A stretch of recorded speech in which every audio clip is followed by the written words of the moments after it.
Yes, Mr. Trumptastic on the Black Down the Trump radio show. Yeah, I'm about to hit y'all over the head with another banger. Turn up pictures, yeah, y'all gonna love this one. Yeah. Okay. Yeah, adrenochrome junkie, yeah, adrenochrome junkie, yeah. Hollywood's dead and I hate Kevin Spacey. King of the jungle and I flipped it like a monkey, yeah. I flipped it like a monkey, yeah. I flipped it like a monkey, yeah. Adrenochrome junkie, yeah. Adrenochrome junkie, yeah. Hollywood's dead and I hate Kevin Spacey. King of the jungle and I flipped it like a monkey, yeah. Adrenochrome junkie, yeah. Adrenochrome junkie, yeah. Adrenochrome junkie, yeah. Adrenochrome junkie, yeah. Hollywood's dead and I know it's getting ugly, yeah. I seen the flying log and I hit it with the Dougie.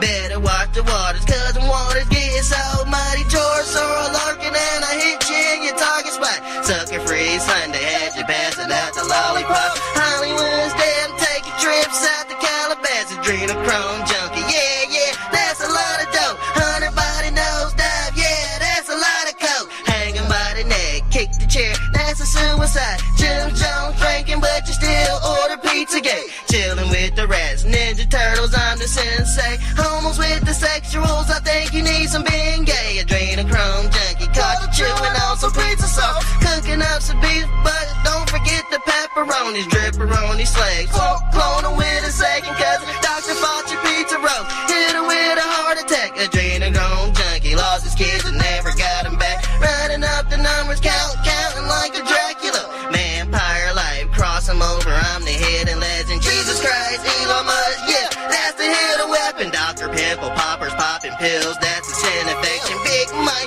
pay-per-view, I hit him with a big erection. Trump 2024, yeah, that's a big election. Adrenochrome junkie had you praying to the Baphomet. Brewing up some soup, number 7, 8, the alphabet. Child sacrifice, remind me of the frazzle drip. Maritime laws, now I'll kick you off your battleship. Chelsea with the Clintons and she couldn't even handle that. I caught the deep state and I flipped them like an acrobat. Stirring up the Milky Way, I'm surfing on an Applejack. Moral on the red and I think I want my Pranzy back. Adrenochrome junkie, yeah, adrenochrome junkie, yeah. Hollywood's dead and I hate Kevin Spacey. King of the jungle and I flipped it like a monkey, yeah. Flipped it like a monkey, yeah.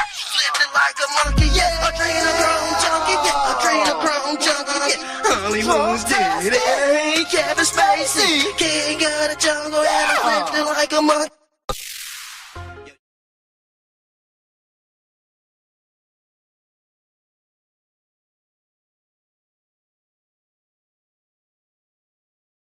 Hold on, man. I gotta do a sound check, y'all. I gotta do a sound check before we go in. I'm still sharing the video. Make sure you like and share the video. Hold on. Do a sound check before we go in. We about to cut up tonight. I gotta do a sound check. Yeah, we sound good. Yeah, we about to cut up tonight, family. Y'all see the title? 2 Masonic Jews, diplomats killed in D.C. And some say this is another psyop, y'all. Some say it's another psyop. Some say it's a psyop to push them anti-Semitic laws, them anti-Jew hate laws. If they get that shit passed, y'all motherfuckers in trouble. Y'all, everybody's trying to get it passed. A hate bill passed. I think the China man already got a bill passed in America. But you don't have an anti-white hate bill. You don't have an anti-black hate bill. It's going to get to the point where they going to give people an electric chair if you speak on somebody's religion, all that. That's a part of the whole Abrahamic Accord shit, too. That shit got to deal with anti-Semitism. I told y'all listen to these influencers, they're going to get your ass doxxed. Now, I'm still sharing. Make sure you like and share the video because it seems like people don't like good content. I don't understand, man. I like them fakies, man. Them fakies got y'all all misconstrued, y'all. I'm telling you. These social influencers, these social media influencers, bro, they crashing out, man. They are crashing out in real time. So I'm still sharing the video. So give me about 2 minutes. All right. I'm gonna We go start soon, all right? This is Mr. Trumptastic Radio, Mr. Trumptastic TV. We got Mar-a-Lago Red Theaters. I got a lot of stuff going on, y'all. You do know that, right? You do know that, right? That's the new brand. I've been had Mar-a-Lago Red in my back pocket for about a year. And I was like, man, when am I going to pull this new brand out? And I was like, let me think of a logo. And boom, here we go right here. That's the new channel, but that's under construction. Trust me. We go have shirts and all that with the Mar-a-Lago Red Theater, busting out the shirt. Man, yeah, I got a lot of stuff going on. So let me share the video. It's only going to take a few seconds. So I'm going to put this starting soon screen on. And we go into that Ray Epps mix. Let's put on Ray Epps. Ray Epps. Ray Epps. Y'all know who Ray Epps is. He had a lot of good people going into that Capitol. And guess what? A lot of people got arrested too. Ray Epps caught a lot of people up that day.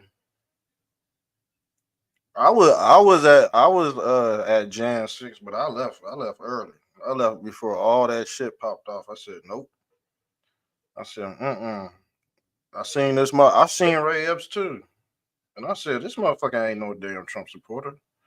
You could tell who a real Trump head is and who's fake, and we go get into all that too. All right, because we gotta expose somebody today. We definitely gotta go this route right here, y'all. So hold tight. Hold tight. Let me share the video.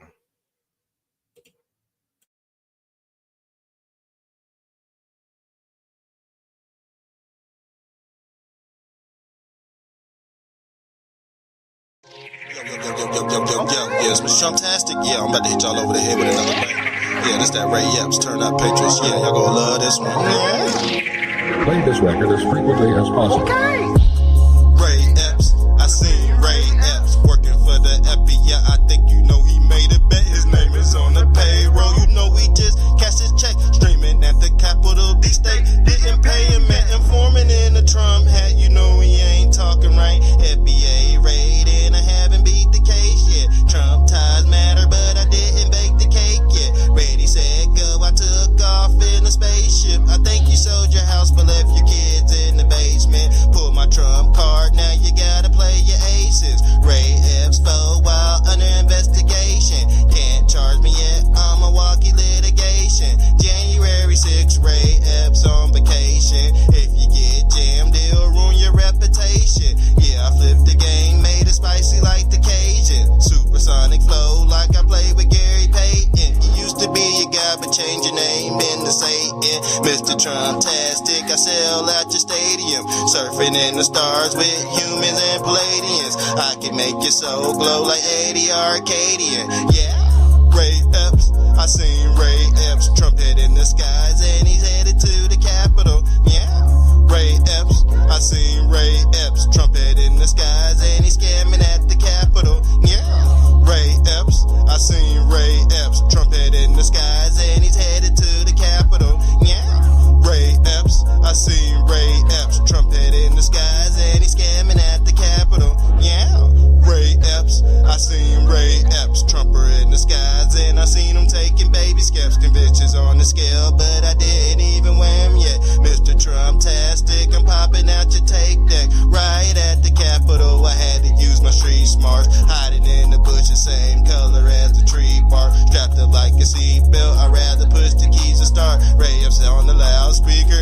and he had a megaphone. Mr. Trumptastic, I'm creeping out the catacombs. I feel like Don Jr. around Christmas when my daddy's home. Play you like a trumpet, then I blow you like a saxophone. I can shoot off balance while I'm aiming at the target spot. Ray X exposed, changing clothes in the parking lot. Yeah, Ray Epps, I seen Ray Epps, trumpet in the skies, and he's headed to the Capitol. Trumpet in the skies, and he's headed to the Capitol. Yeah, Ray Epps, I seen Ray Epps, trumpet in the skies, and he's he's scamming at the Capitol. Yeah, Ray Epps, I seen Ray Epps, trumpet in the skies, and he's scamming at the Capitol. Yo, yes, Mr. Fantastic. Yeah, I hit y'all.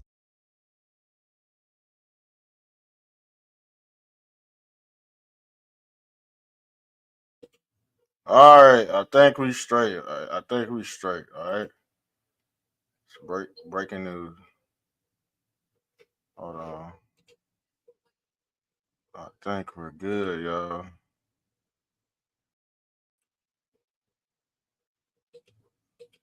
I think we're good. Let me get this off the screen. Yeah, let's go in. Matter of fact, why is my screen like that? I guess because I'm on this damn thread right here. All right, I think we're straight. So y'all see the title. We already went over the prelude when we first came in. We already went over the introduction. The two Masonic Jews, diplomats killed in D.C. At what a time, you know what I'm saying? What a time to be alive. Now, the thing is, I believe this is just another kickoff to some anti Semitic bill that's going to be pushed. And multiple things can be true at one time, but that's definitely one of them. That's definitely one of them because the social media influencers has been pushing all this damn hate with this anti-Semitic shit, and I'm like, man, y'all kind of went like overboard with it. You know what I'm saying? They really went overboard with this shit, especially your boy Stu Peters. And I told y'all about Stu Peters.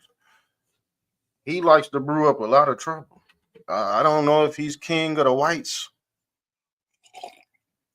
or what, but he gonna get a lot of people in trouble. Let me send this over to Bosnian Bean right quick. Let me send this because he might hop on. This is the call-in show too. Don't be scared to call in. I'll be scared of the real content. But people love that fake content. I'll be like, damn, y'all eating that shit up again. But it is what it is. Because, like I said, people go follow the leader. People go follow this dude. He's very radical with his content about them JEWs. And like I said before, they gonna start doxing people. Man, this is a whole reset. And this all has to deal with the Abrahamic Accords. The Abrahamic Accords is this right here. That means they can spy on your ass. They could basically tap into your accords, your Akashic records. And the thing is, these are the chords. These are the chords. Y'all don't really know what Abrahamic Accord mean. That's an old ancient Neuralink system to keep track of the hive mind. All right, and it's all ran by this guy called Brahma, or the Brahma Bull, aka Moloch. All right, because the thing is, Moloch knows what everybody's doing. Moloch is another form of Christ. You see Christ with his hands out, just like Moloch. Same thing. He's another form of Santa Claus or Satan. Through the Abrahamic Accords, you know what everybody's doing. These are the chords. But like I said, a lot of people ain't ready for this information. You know that? A lot of people ain't tuned in to what's being revealed right in front of them. So y'all think Abrahamic Accords means some religious shit. Nah, religion means God. Religion means government. Religion means the currency system, the banking system, all of that. So I don't understand why people try to separate the two. And that's the 6 degrees of separation. It's you basically you on a need to know basis. All right? You on a need to know basis. Now the thing is, let's pull this back up. Two Masonic Jews. What is a Masonic Jew? Allegedly, Masonic Jews are Jews that believe in Christ. Allegedly. So these diplomats are Jewish diplomats, preferably Christian. Now they say they're Christian. Now they a Jew. Like, which one is it, man? What's the difference? Somebody tell me what the difference is between a Jew and a Christian if Jesus was a Jew. And I'll send you a free Mr. Trump-tastic t-shirt. Somebody can tell me that right now. What is the difference? Because the thing is, they got Christians worshiping a Jewish God called Christ, but then Jewish people say he's not the real Messiah. He's just another messenger God. He's just another God in the Greek pantheon. See, the Jewish God, he's interchangeable. All right.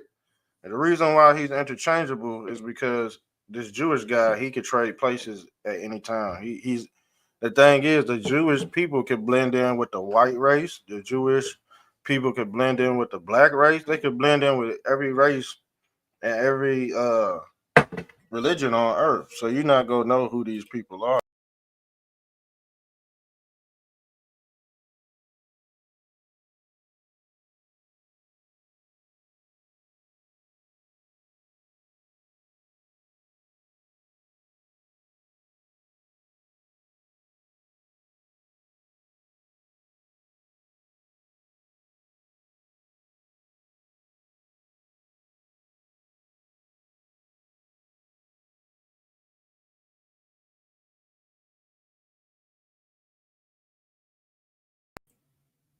To me, they're trying to push this damn anti-Semitic bill.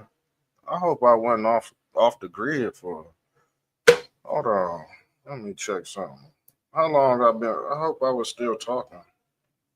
Let me rewind this back. Anyway, we'll still keep going. Yeah, somebody tell me what the difference is between the Jewish. What, man? I'm on live, man. Nah, I'm on live, Someone bro. just pooped in the yard. Some random people just came in the yard. And they randomly just took a dump in the yard. Some random people They're like dogs. Oh man, I ain't worried about that.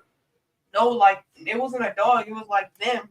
Like no, they just came. They let their dog poop in our yard.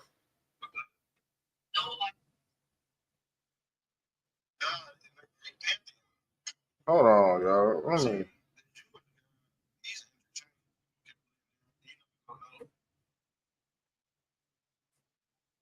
Yo, Damn, I was off. I was off about. Hold on. I was off for about 20 seconds. Okay, I was off about 20 seconds. Damn, why ain't you tell me? See what I'm saying? Anyway, this God is based off Scientology right here. This God is based off Scientology. I guess some damn dog pooped in our yard. I don't give a fuck about no dog pooping in my damn yard around. What time is it? Fucking 11 o'clock. Think I'm about to get off my live to check on that shit right now. Golly, man, these kids, man. These kids, it's crazy. But yeah, let's pick up where we left off. But yeah, this your Armor Hammer Accords right here. But yeah, let's get back into this show. And sorry if the volume went out because I didn't press that button. So, and we're gonna talk about that Coast Guard OceanGate footage too. I guess the wife of the dude that got blown up, allegedly that got blown up in that sub, she's reviewing the video. But the thing is, her husband's probably at home eating a damn cheeseburger. You know what I'm saying? Her husband's probably at home eating a cheeseburger while she's reviewing a video with a sub. Nobody's in it. Yeah, he's at home eating a sub, and his wife somewhere on TV watching a video of a sub being blown up. It's shit wild, man. We got a lot of things to talk about tonight.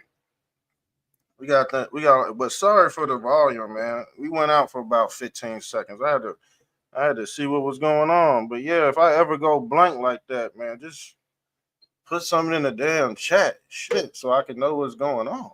Sometimes, you know, it is what it is. So let's get into it, because this is real creepy. Let's pull this up, because some say this is a psyop, but two things could be true at one time. Let's check the latest news on this shit, yo. Yeah, I guess my shit pop up. All right, let's screen share something.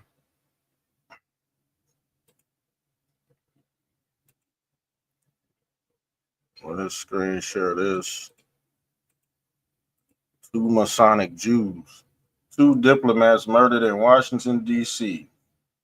Both were Masonic Jew Christians who planned on getting married. Yaron Lazinski. And what kind of name is that? Is that German? And Sarah Milgram. May their memories be eternal. See, who knows if they dead or not? They could be just chilling on the couch eating subs, watching this all play. You know what I'm saying? Watching this shit all play out. You know, you can't really put it past anything right now because they got to pull out all the damn tricks. And since Trump and Netanyahu had their dispute, you know, now creepy shit going on. And I guess the dude that allegedly killed these two beautiful people, you know, he was screaming out free Palestine out this bitch. So I don't know. You know, I have my theories. Let's see what it says. This is from one Israel ministry. It says, are we good? All right. Yeah, we good. It says, we are deeply saddened and appalled by the devastating news of the violent terrorist attack that took the lives of our two dedicated embassy staffs in Washington. You know, the thing is, they go look at why weren't these two embassy staff people protected? Both were Masonic believers. Yaron was a well-known among the believing community in Israel and will be deeply missed. Our hearts go out to their grieving families in this time of sorrow. We remain steadfast in supporting them. And somebody said on here, I was reading this, the comment section earlier. I wish I would have screenshotted it. Some people was like, man, who cares? They're Jews.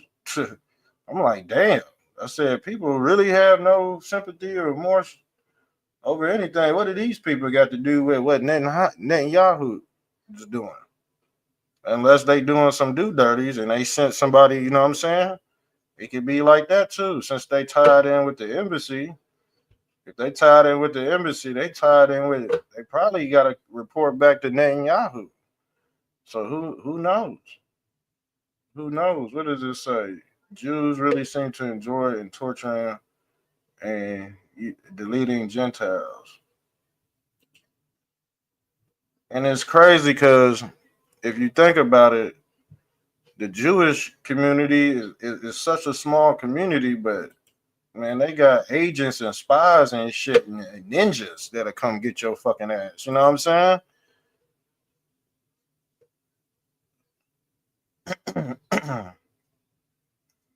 And this dude, they said this dude was in his 20s.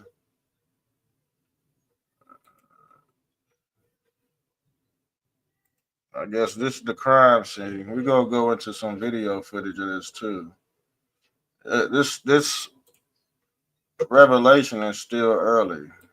All right, it's still early. We still doing investigation work on it. This might be the kickoff to something greater. You know what I'm saying? This might be the kickoff of something greater. And the thing is, you got people like Stu Peters egging this shit on. You know what I'm saying? like, what's gonna happen in the midst of this confusion? Because if you got social media influencers egging this shit on, what does that tell you? They gonna get you. They gonna end up getting you doxxed. And we live in a follow the leader society too. That's the crazy thing about it. We live in a follow the leader society. We're cooked. We're cooked, especially if you follow Joe Rogan. And the thing is, what we about to expose about Joe Rogan, you don't fucking know. Why don't you know? Because you're a follower of Joe Rogan. You, you know what I'm saying? You're not an observer of Joe Rogan. He got you believing in this shit ain't no different than this shit right here, this Scientology religion. Hey, you know what? Them JEWs into this shit too. That's part of their religion too. And it's mighty funny that Joe Rogan is tied to this fucking shit too. He was the first motherfucker had you eating bugs and shit.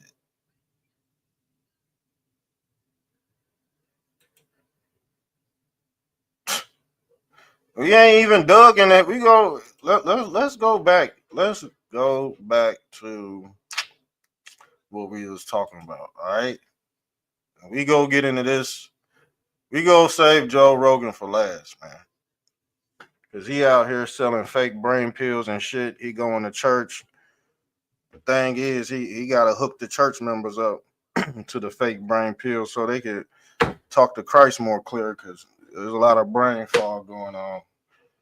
And don't get me wrong, if you a celebrity, you already know he gonna set up some type of mega church. It seemed like, man, when these celebrities come around, people just throw their faith out the fucking window. I seen that happen so many fucking times, and like I said, once you're a hypocrite, you have to form a union. You gotta form this union around other hypocrites, cause y'all in the same boat. You know what I'm saying? That's what been happening over the last few years. I said, man, these boys is crashing out fast.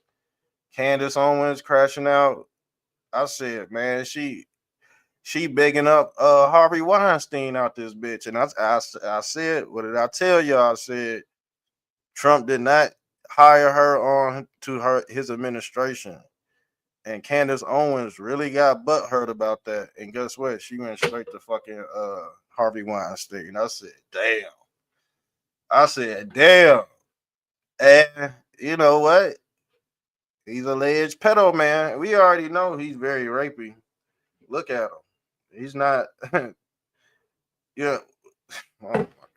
And he control all of Black Hollywood. So Candace Owens, she got her black ass up there. I guess she gonna get a piece of that money.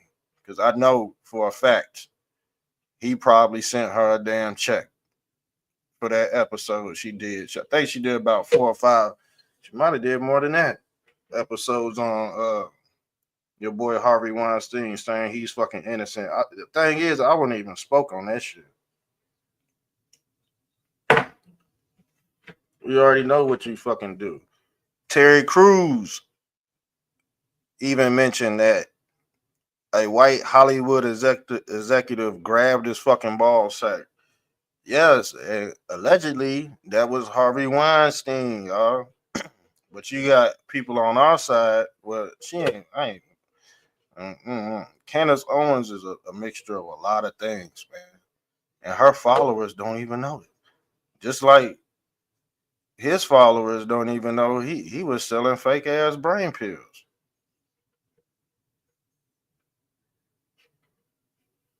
And I thought I had that. Bro, it seemed like my shit be disappearing. Here it go, right here. I guess we not gonna save him for last. I guess not. Joe Rogan, back company sued for peddling supplements was false. Alpha brain pills. Class action claims Joe Rogan's brain health supplements no better than a placebo. But you think his followers knew this shit? Hell fuck no.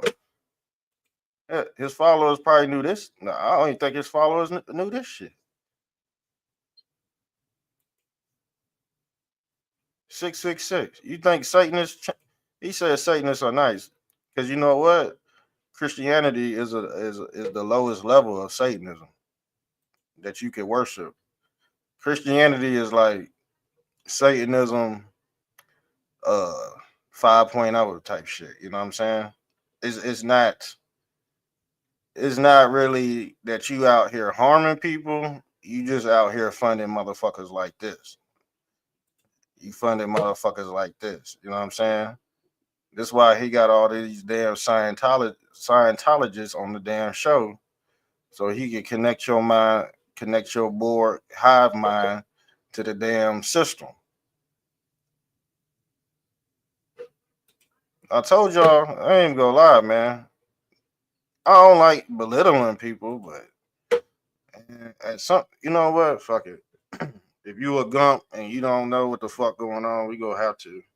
This is why people this is why people are in tribes, because they were wrong the whole time, and they have to run to their base that was wrong too. So it's gonna be hard telling the truth when you got gate guards like this. So he worshiped the Lord, but his Lord ain't Christ, it's Moloch. And guess what? He was selling you horny pills and brain pills. But like I said, if you a follower, you ain't gonna fucking know shit anyway. Followers don't know shit. All right. And I've met all kind of followers. If you follow this motherfucker right here, you don't know shit. All right. It just is. Those are certain signs that we done picked up on. You know what I'm saying? They said the people that took the mark of the beast, we would know them. We would know who took the mark of the beast. What does the mark of the beast stand for? Christian folk. 666. He got it on his shirt right here. Satanists don't change. They just transform into other motherfuckers. But like I said, if you indulge it in all these Abrahamic faiths, see, he worshiped Abraham. He worshiped Abraham on the Brahma bull. You see, he throwing up the horns. He throwing up the ram horns. Who is the ram? Who is the ram? Brahma. This the ram right here. An ancient Canaanite. He's a Canaanite. And Phoenician religions, Baal was a title for a deity, especially one associated with fertility, weather, and storms, often depicted as a bull or a ram. The word Baal also meant owner or lord. What did I say? Who does he who does he worship? The Lord. So if you worshiping the Lord, you worshiping Baal. But you think Lord is Christ. No, he's the landlord. You see, and he's the goat or the ram too. And you see him riding the donkey, just like the Democratic Party. Riding the bull is a Masonic ritual that they have to do to get to the 33rd degree. And riding a bull means they just riding your stupid ass. All right. That's all this means is you see Christ and his disciples, they got the halo on their head because he taught his followers Zionism. See, but the fake followers, they don't know what these people know because they anointed. Go ask the church. You got to go through the saints to get through Christ. You got to go through the saints, and then you got to get through Christ, and then you go to the Father. These people that are not anointed would never go to the Father. Why? Because these people are servants. They even said when you go to heaven, there's gonna be bums outside and all that. People, they'll be in heaven, but they ain't gonna be able to get in. They'll be at the gate. All right. Yeah, go read your Bible. It tells you all of that. But yeah, let's get back into this, family, because we actually going into who are these Masonic Jews. Masonic means Mason. Masonic means Mason. So what the fuck is the difference? They all the same. See, they throw these words at you because they know stupid people go fucking get it confused anyway. That's why they do it. That's why they do it. All right. They know they can hook you up to this damn simulation and you go follow. It's called trading places, fam. The Bible was the first uh wave of artificial intelligence. Now it's the phone, now it's the computer, it's the TV, it's the radio signals. That's all broadcasting. What did God do when he casted the devil out of heaven? He casted him out of heaven so he could preach the gospel. Because the thing is, now you're dealing with two different entities, but you got God, he's neutral. He's Zen, he's zero. But now you're dealing with two entities, 3, 4, 5, 6, 7. That's the denominations. Now you don't know what the fuck a Masonic Jew is. They all the fucking, it don't matter. They all the damn same. But anyway, this is Secretary Christy Gnomes. And Christy Gnomes, she look good. I ain't even gonna lie. I'll do some nasty things to Christy Gnomes. Shouts out to Christy Gnomes. Yeah. Yeah, she's, she's hot. Yeah. Anyway, this is what she said. 2 Israeli embassy staffs were essentially killed tonight near the Jewish Museum in Washington, D.C. We are actively investigating, working to get more information. And when was this? This was This was the 22nd. The 21st. What's today? This was 2 days ago. So this is fairly new. Let's get into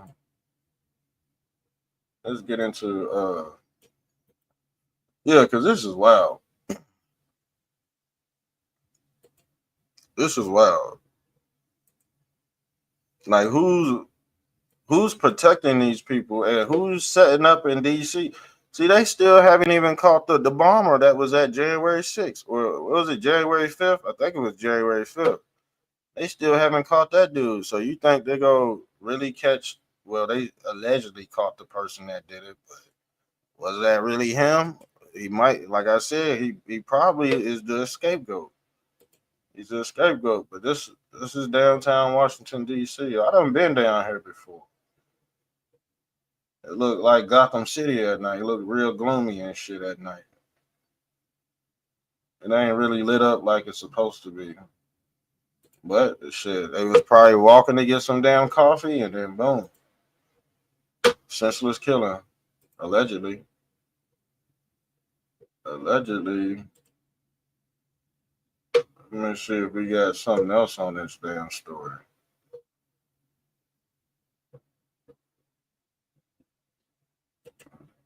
Hold on. Let me see if we got something else on this story. And then we go into this OceanGate too.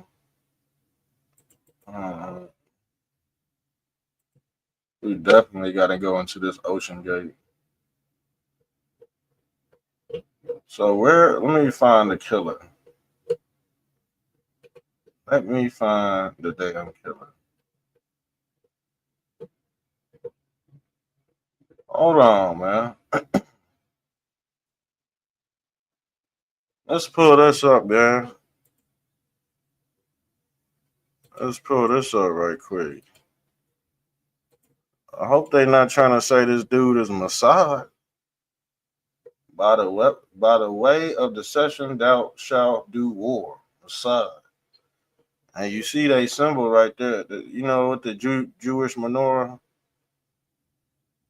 You see that Jewish menorah? And when y'all say, "Oh man, why did the Jews win our country?" You see the Jewish menorah right there? It's shaped just like the house floor, man. So is the thing is, people say America is a Christian country, but we do sacred geometry over here. And what is this? You see the Jewish menorah? You see the Jewish menorah? We got two different entities. Well, it's more than two. We got a few entities that don't have the interests of the people at heart. And like I said, some of them tied into my side. Some of them are good. Some of them are evil. Some of them are lobbyists. Some of them are blood sucking vampires. They all in the building. Put it that way. But the design is based off the Jewish menorah. Actually, this is flat Earth cosmology as well. It's actually, and I showed you, it's based off the Kemet of and the Kemet Hathor carbon, and this is your seven heaven theory in Christianity. It's all tied into the Jewish menorah. These are the candle or the Kindle sticks, and basically this is the tree of life. And when you light the candles, this thing personifies the burning bush as well. Those are the candles or the kindles. And the thing is, when you're dealing with Kindle, you're dealing with the word kindergarten. Because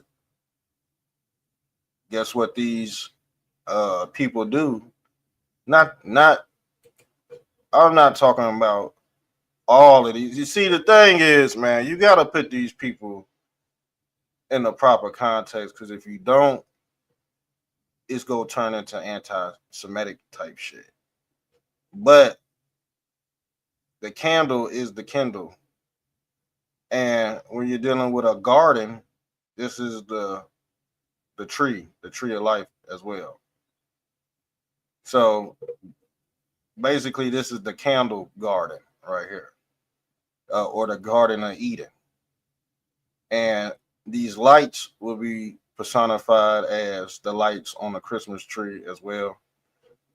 But this is your Jewish menorah, and it's tied into the seven heaven theory, or the seven ethers, etherical realms. And they all have different lights that are basically aligned with the chakra points or the chakra layers. I thought I had a picture of it. The chakra layer. Here it go. This is your Jewish menorah right here. This each light represents a candle or a kindle being activated, and this is your straight and narrow. But they tell you this, you know, in different religions. But when I speak of the kindle, the candlestick, every chakra that's aligned unlocks a new reality, or a new basically you conquering another world. And this is what this seven heaven theory personifies too. These seven different worlds with inside the earthly plane right here. And this is your covenant as well, your cover, or what we call the Van Allen belts. These are your Van Allen belts. And you can't leave these belts until you break up out this simulation. This straight and narrow represents Christ, but they're not gonna tell you that. You gotta tap into yourself to even figure out this knowledge. All right. So now I guess all right. Let's read this shit, because let's see. This was a Mossad, allegedly. I have to say allegedly, because we doing open research, so the live ain't gonna be perfect. You know what I'm saying? Y'all be looking for perfection. You know what I'm saying? We go do what it do. We go open research on the internet. I know people are used to that fast, overnight cooked knowledge, 2 seconds, 3 second reels. Now you think you know everything because you watched 3 second reels. It don't work like that. And you know it don't work like that. There's been many times, and I ain't just speaking of myself. There's been many times where we done went to sleep listening to stuff, podcasts and shit. You know what I'm saying?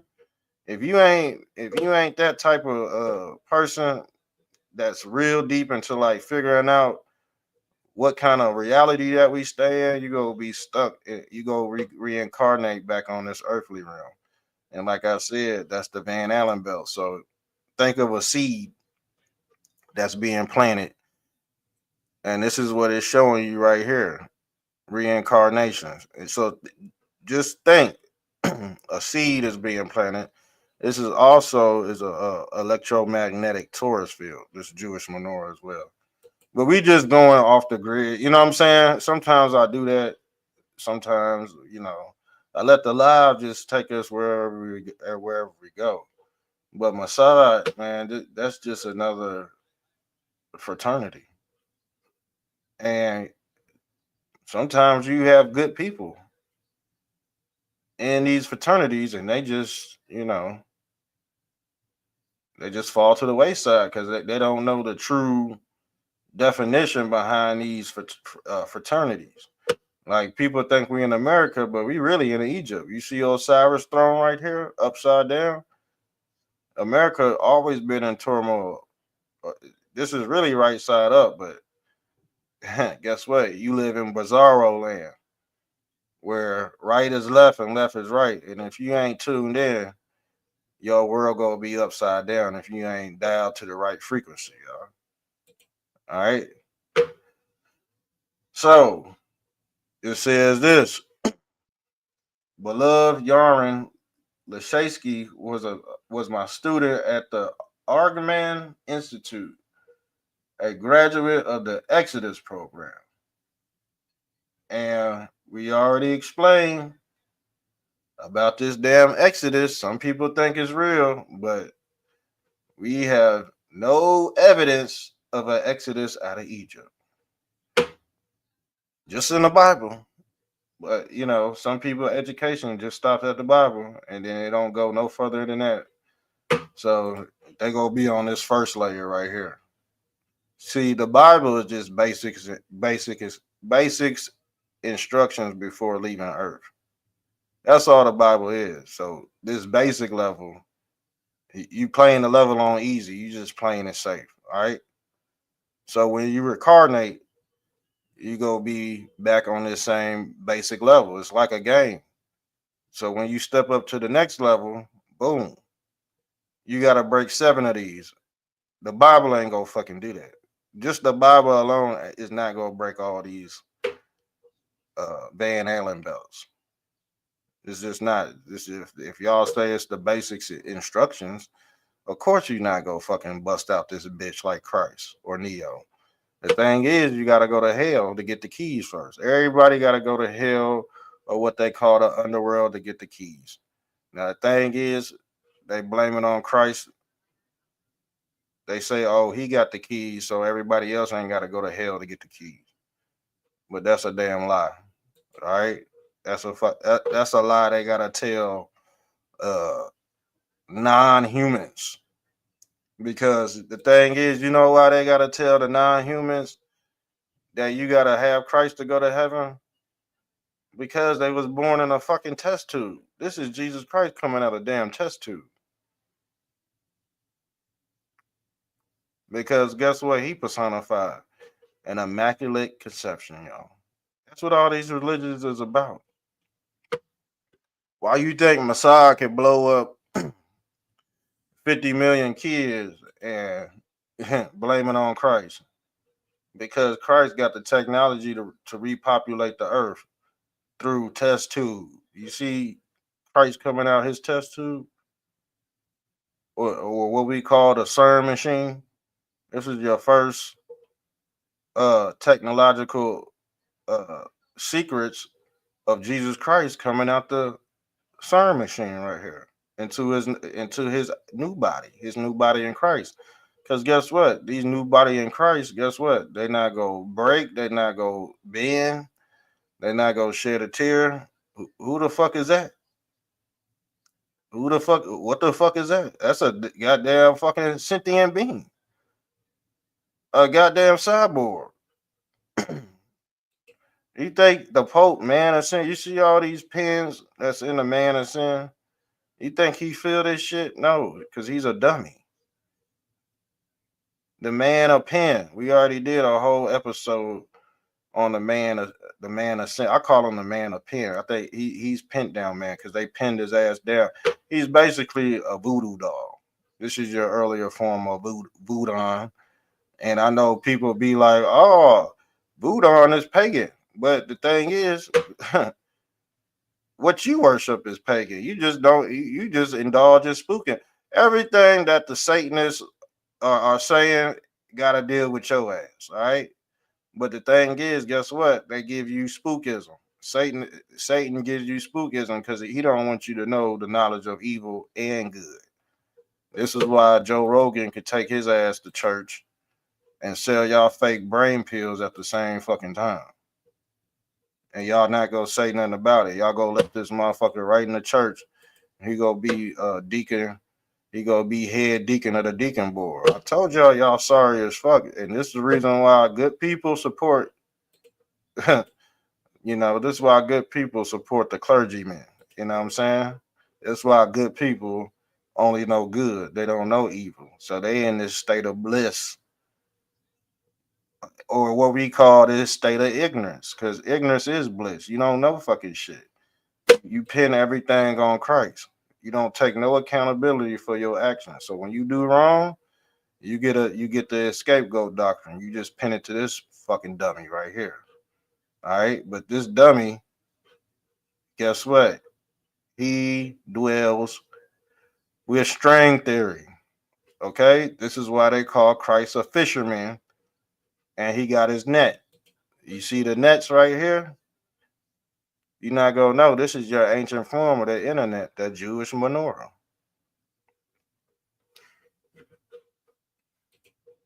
This is your echo chamber. And this is why they said in the end of days, everybody gonna be lumped together, not knowing shit, chipped up because they inside this damn tetragrammaton right here. Or what they call yeah, or what they call the house floor. All right, or what they call the house floor, family. See, this is where they pass all the bills and statutes. Who is Bill? Who the fuck is Bill? Where did we get? Where did I pull that up? Bill is the landlord. Bill is the landlord. Who is the landlord? Boycott. We already went over Charles Lee Ray Boycott. That's a real person.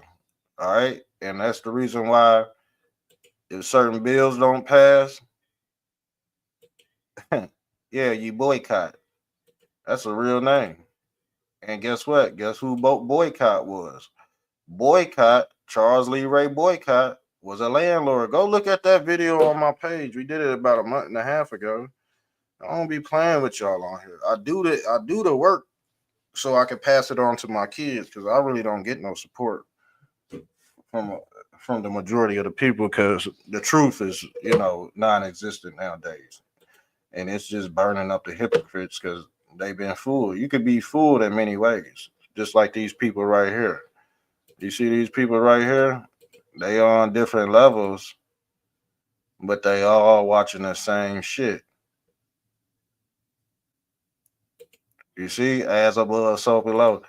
They all on different levels. So this person might be rich. This person might be almost there. He might be middle class. He might be poor class. But at the end of the day, they tuning into the same. They tuning into the same indoctrination, family. So the person at the bottom is in the same boat as this motherfucker up here, because they tuned in on the same frequency. They are just experiencing different lifestyles simultaneously. All right. So this dude up here, he's probably experiencing heaven on earth. This dude down here, he's experienced hell on earth. He's poor. He's going through it because of Bill. He owed Bill. He owed the landlord. That's the lord of the land. Now the thing is, shit. Without Bill, we could live off free energy. But guess what? We gotta wait till they pass it, or what they call the Jewish menorah, the covenant. It's where they make their laws at. This is where, as above, so below gets past that in this damn house. It's already an hour. I'm about to get off and do a part 2 if y'all not about to. For real. I tell myself that all the time, man. Like I'll go on for a little bit, but shit. You know what I'm saying? When people comment, I really start to cook. But we gonna finish this one out. I ain't gonna do you like that. I ain't gonna do you like that. I ain't gonna do you like that. Let's get back into this. But they said that this dude right here, let's read. And we all know the white nationalists probably are clapping hands right there. I know Stu Peters.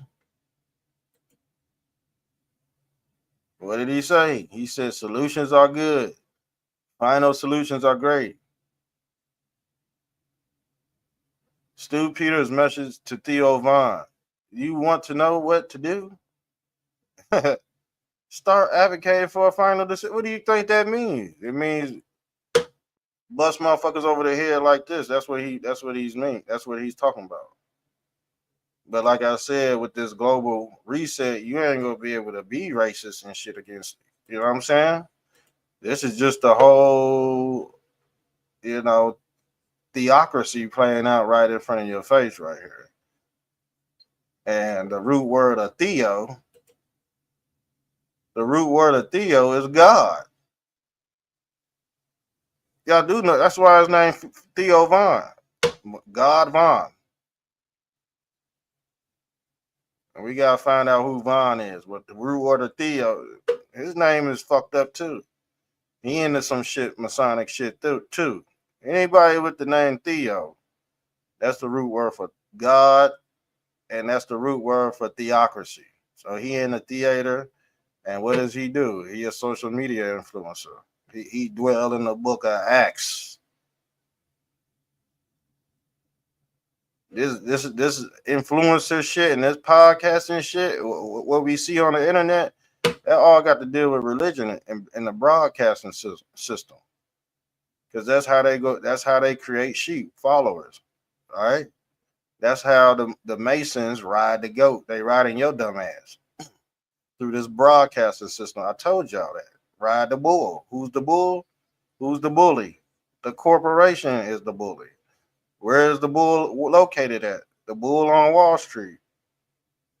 The thing is, Stu Peters, he talk about the JEWs, but he worshiped a god on Wall Street with this damn Bitcoin shit. You know what I'm saying? So he talking crazy, but when it comes to economics, he worshiping the same god the Jews worship. So he's fucking misconstrued and fucked up in the head, but he got followers. He got dummies because guess what? He ride the dummy. Guess what he do? He ride the donkey. Just like the donkey means you dumb. The donkey means Democrat. Honestly, and if you got the mind of this donkey, guess what? That's another form of transhuman. See, y'all not thinking a donkey is a horse. What is a donkey? A horse and a cow mix. So you dealing with transhumanism right here. He's right. God go ride that donkey, y'all. Jesus go ride people that are just genetically modified. You're not understanding what this means, y'all. That's the economic. See, the thing is, this damn beast right here, half cow, half fucking horse, was genetically modified. This is not a real animal, y'all. But this genetically modified donkey right here, this was like driving a Lexus into town. This is your old form of the Pope coming to town, riding in his damn Mercedes right here. They give you the same reference point. This is the Pope 6 is riding into town. But back then, you used to ride into town on a donkey, and then everybody get on their fucking knees like servants. Because guess what? Christ had the technology of the crossover. This is the crossover. Artificial intelligence and human intelligence. Christ is trading you places. So he's taking this halo off his head and he's giving it to his saints, but he ain't giving it to his followers, right? Because his followers got to go through the saints. And the followers are on a need to know basis, all right? Now let's get into it. So they said this dude is a Christian who served in the IDF and dedicated his life to Israel and Zionism. What is Zionism, y'all? Scientology. A righteous soul who bound faith to Jewish people, may his memory be a blessing. So we identify who this is. So what does it say right here? It says Israel. See, Israel ain't even boy. We in trouble, man. We're in trouble. Why? Because of lack of education. Really, because of lack of education. Because people call on Israel, but they don't know what that is. That's three different gods mixed in one. And the god El, he deal with Scientology. The Elohim, if you look at the realism symbol, they worship Scientology. The Israelis worship Scientology. Why do you think his ass got to go get the damn Christians? Because he got to get the Christians to worship this shit he been pushing on his show. Now he already got a big Christian following, and he be mocking God. But the thing is, man, we living in some weird times, man. People don't know who they are anymore because he ain't the only one leading the blind leading the blind. You know what I'm saying? It's just the blind leading the blind. As above, so below. The kids go follow the GOAT. Don't they call him the greatest of all time? Podcasting. They always go follow the kids. Always go follow the greatest of all time. Boy, it seems like I'm running a broken record over here, bro. I've been running laps around these dudes. I know already done identified these motherfuckers. You know what I'm saying? This motherfucker out here selling y'all fake brain pills, getting away with it, throwing 666 up and shit. Y'all stupid, man. And now he gonna be deacon of the headboard, right? It just is what it is. He following Pope Sixes. He following these ancient deities because he's an Egyptologist too. Yeah, you see him talking about the pyramids all the time.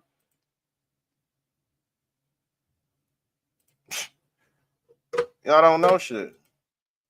You see him bringing up Egyptology all the time because he know America is Egypt and the Egypt is America. He know this shit, and he just practicing the ancient mystery schools of Egypt, and they always work on Christians because Christianity came from Egypt. This is why these dudes. He's the overlord of the Christianity community, basically, because he practiced in Egyptology. Christ got his powers from Egypt. Christ got his knowledge from Egypt. So did Joe Rogan. Why you think his magic work on the damn Christians? Because he's a mad guy. He's a mad guy. Boy, we in trouble, man. She messed up. She screwed a lot of people over too. But guess what? She gets a pass because she got white skin, y'all. He gets a pass because he got white skin. It just is what it is. Y'all better figure out y'all better figure it out quick. Y'all better figure out this shit quick. All right.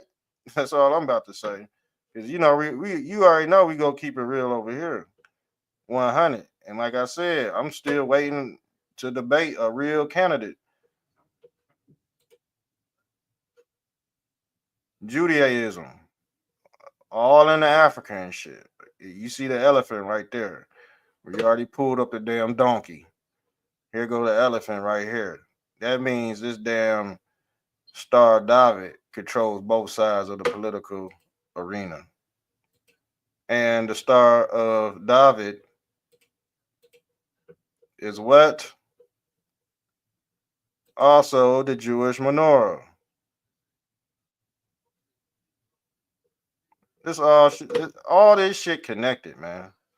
Don't let people don't when people say, "Oh, I'm this denomination, that denomination." No, you're not. You fucking bitch. Oh, excuse my language. No, you're not. You ain't no different. Than y'all all the fucking same. The only reason why people think they the same is because somebody lied to them in the church. It ain't no different. It ain't no such thing as no different denomination. Satanism is just a Christianity is just a low form of Satanism. That's why the Satanists could go to Christianity. They could transfer. They could cross over easy. Satanism is the crossover for Christianity. Who else? The thing is, after you fool so many demons, you gotta go to the church and get the rest of the crew. Yeah, that's called a rapture, the rape and rapture of the capture of the church. But like I said, he gonna get away with this shit. He can sell y'all fake brain pills. Get on the show with Anton Levy. Say Satanists are nice people, and then go to church all in the same decade. And the reason why he could do it because he got white skin. He a Puritan too. Now I think I'm about done with that. You know what I'm saying? I think I'm about done with these gumps. Now let's get into that OceanGate. Let's get into the OceanGate joint. I told y'all this shit easy to break these people down. Shit ain't hard. It's the easiest shit to do in my damn life, and I'm enjoying every bit of it. We just not about to get the recognition we should be getting. That's all it is. You know, that's all it is.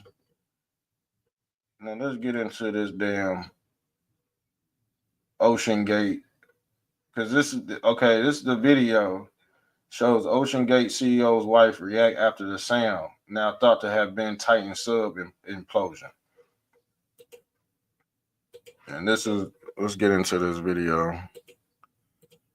I'm about to get off here. I had more for y'all, but shit, it seems like I'm preaching too. You know what I'm saying? It feel like ain't nobody out there. Call it, man. Shit, I told you call-in show. I do call-in shows every day. But I'll go an hour.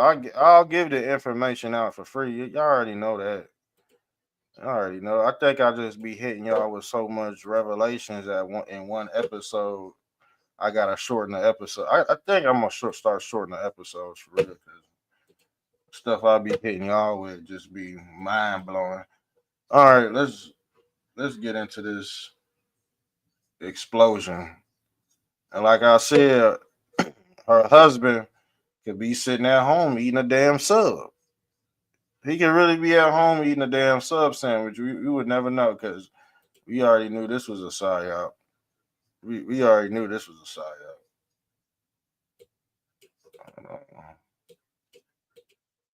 The fuck?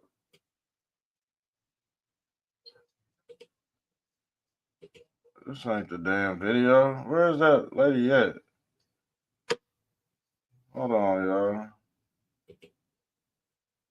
Oh, here it is. Here's her reaction, I guess. Let's rewind the tape. Let's rewind the tape.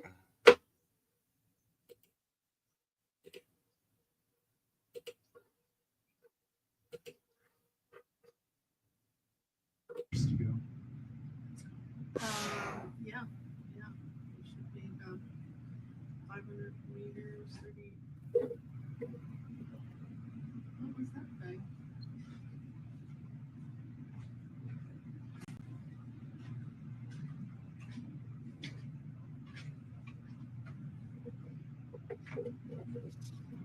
Drop 2 weights. Tighten, drop 2 weights. Copy. Tighten, drop 2 weights.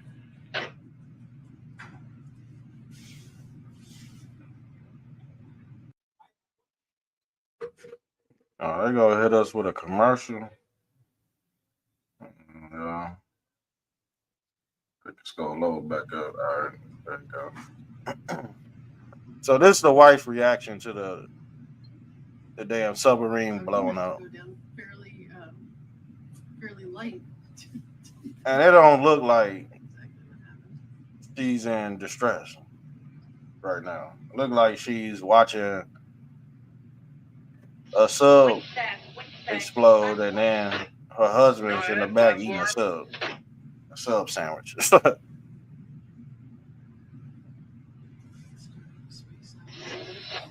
going to diver point 19, please dive equipment checklist.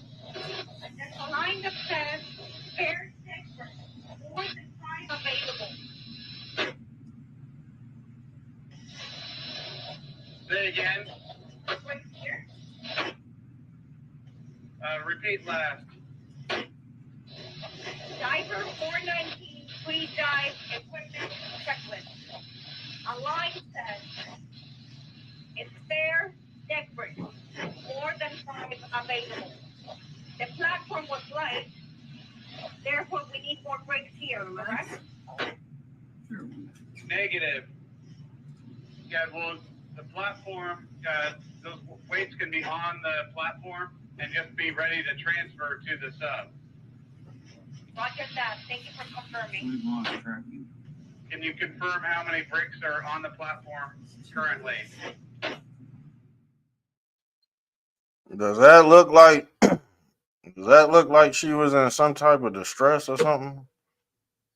I didn't see no change in anything in her facial features and nothing. You could tell that shit fake.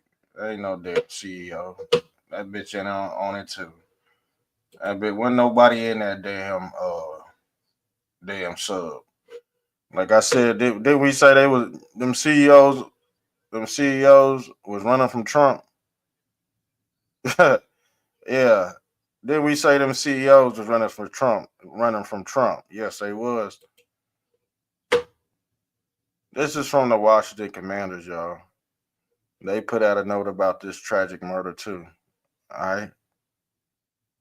And you know what? Let's pull this motherfucker up real quick. Let's look at the damn killer. We might stay on here for a while, honestly. What time is it? Yeah, we might.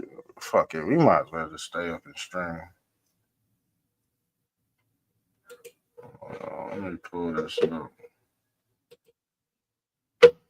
And hit the cash up because we are not monetized at all. If you want to support the bill, but this is allegedly the killer. Let me pull this up.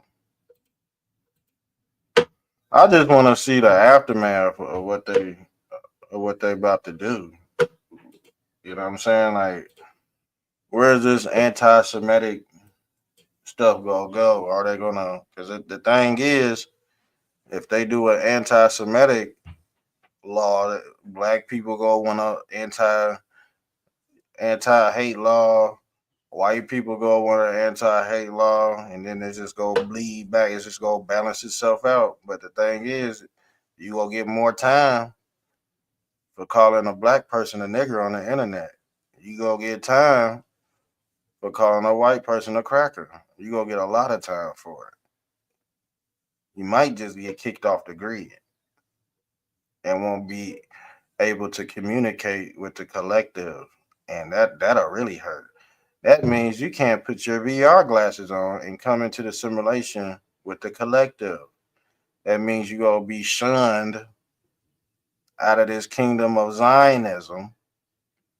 And this is why they said, once you establish the kingdom of Zionism, yes, you will still have peasants and servants outside of the gates trying to get in. They said this in the Bible, man. I don't know.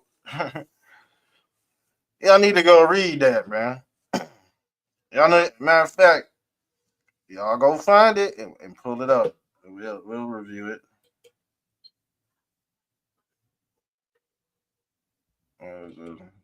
After a deadly shooting outside a Jewish museum in. Yeah, and they hit him outside a Jewish museum. What a coincidence. Like I said, I'm just saying, the stuff could be true, but then again, it could be artificial. You never know. So we just treating it like it is. You know what I'm saying? Like if it did play out that way, because we don't know. We already went over the connections with one of those with this dude. He's a Zionist. He's a Christian Zionist, y'all. So just off that notation, something smells funny. To be honest with you, because I know how the Zionists get down. They like to play with technology and shit. 4:34 now. New video coming into the live desk this morning showing the moments police took a suspect into custody overnight after a deadly shooting outside a Jewish museum in Washington, D.C. We've learned the two people killed worked at the Israel embassy. Investigators say they were shot at close range as they left the Capitol Jewish Museum. It was hosting an event to celebrate. So this is the shooter right here, and they said the shooter just looked comfy as hell. He just looked like Obama. He's comfortable in his skin. But did his followers know this shit? No, his followers didn't know he was Mossad, Israeli spy. Yes, Obama wears many hats. Yes, yes, yes. But the people that voted for him don't know shit. It usually works out like that too. Let's play. Jewish heritage at the time. The man taken into custody inside the museum was heard chanting support of Palestinians. He's been identified as 30-year-old Elias Rodriguez of Chicago. Police say they had no prior interaction. You know how many race wars is going on right now in America? You got blacks versus whites, and then you got the Palestine versus the Jews. You got a whole bunch of shit that just all just mixed up into one shitball. And the thing is, I'm gonna troll all these sides of deception. I'm gonna troll all of it. We go basically put the information out there for people to grasp, have a better, so they can make a better decision, so they ain't falling up into this, this fear factor shit. It's a trap. It's a trap. I did an episode on this about 2 years ago on my old Mr. Trumptastic TV channel. I made a new one, but this channel was lit. And the thing is, when I made this episode, they clipped the channel. Because I was like, man, both of them eat bugs. And both of them and that's what they do. Ain't that what they doing in hell? Don't they eat bugs in hell? Aren't you, whenever you die and you in that dirt, don't the maggots go inside your mouth and shit and you don't even fucking know it? Maggots, all kind of worms go in your mouth. So they just preparing you for death. What your body go endure when it's in this underworld. Very sick, I might add. But guess what? He's leader of the whites and he's leader of the Christian community. Just give him time to build his fucking mega church. That's his other money. So when celebrities worship Satan for 50 years, and they said, man, I don't want to do it no more. I'm going to switch over and do something else. They just go to Christianity. They make the easy transition. Don't nobody question them or anything. Because guess what? It's not in their religious aspect to judge other people. And that's an act of submission. I think y'all submitting to Christ, but y'all submitting to the fucking devil. All right? I already didn't explain it because there's many ways to skin a cat. And if you don't know evil, you probably getting skinned. With him. This morning, the shooting is raising many questions about security. Just last week, that museum was awarded a $500,000 grant to increase security. During a press conference that was held overnight, Israel's foreign minister identified the two people killed as Yaren Lashinsky and Sarah Lynn Milgram. The Israeli embassy saying on X here they were friends and colleagues and in the prime of their lives, adding the entire embassy staff is heartbroken and devastated by their murder, adding no. 4:34 now, new video coming into the live desk this morning showing the moments police took. And that killer looked like the killer looked weird. I'm gonna be honest with you. He's probably Israeli Mossad spy his damn self.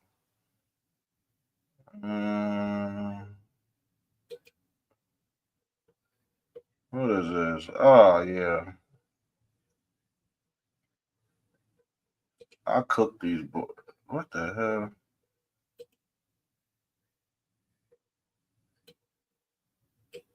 Yeah, he's selling fake brain pills. I was commenting on this. And the dude was like, nah, he's had a Christian audience for years. Hit a lot of Christian news over the years. He's had 8 Christians on. You see how dumb this dude is, man? I'm just giving you an example. Because like if you indulge in this religion, you're not gonna know who's scamming you. Just because he got Christians on, don't mean he's still a Satanism, man. Don't mean he still don't indulge in that. All right? That's the secret, is to get the Christians. He ain't gonna get me, because I ain't no damn Christian. he can't get me, but he could get your ass. He know he can get your ass, but he can't get me. You see what I'm saying? You see the big difference? But guess what? You can make many as mistakes as you want to. You just pin them to Christ. You can be a Satanist and just pin it to Christ. Because Satanist 101, you got to go to hell to get the keys. And if you don't get the correct keys, you're trapped, fam. That's why he's selling you fake brain. He want to sell the church fake brain pills. And he want to sell the church realism, alienism, Bigfootism, spookism, fear factor. But he's going to get a pass because he has white skin. He's a Puritan. And if you have white skin, you could be a Satanist and cross over to Christianity. Especially if you dwell in Scientology, family.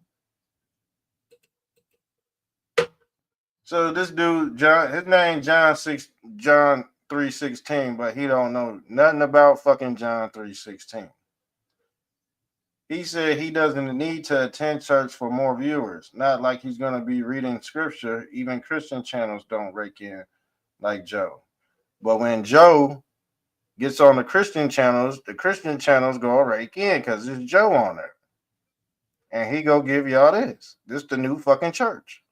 That's why he got to go into... See, the followers of Christ don't know this because that's why they sheep.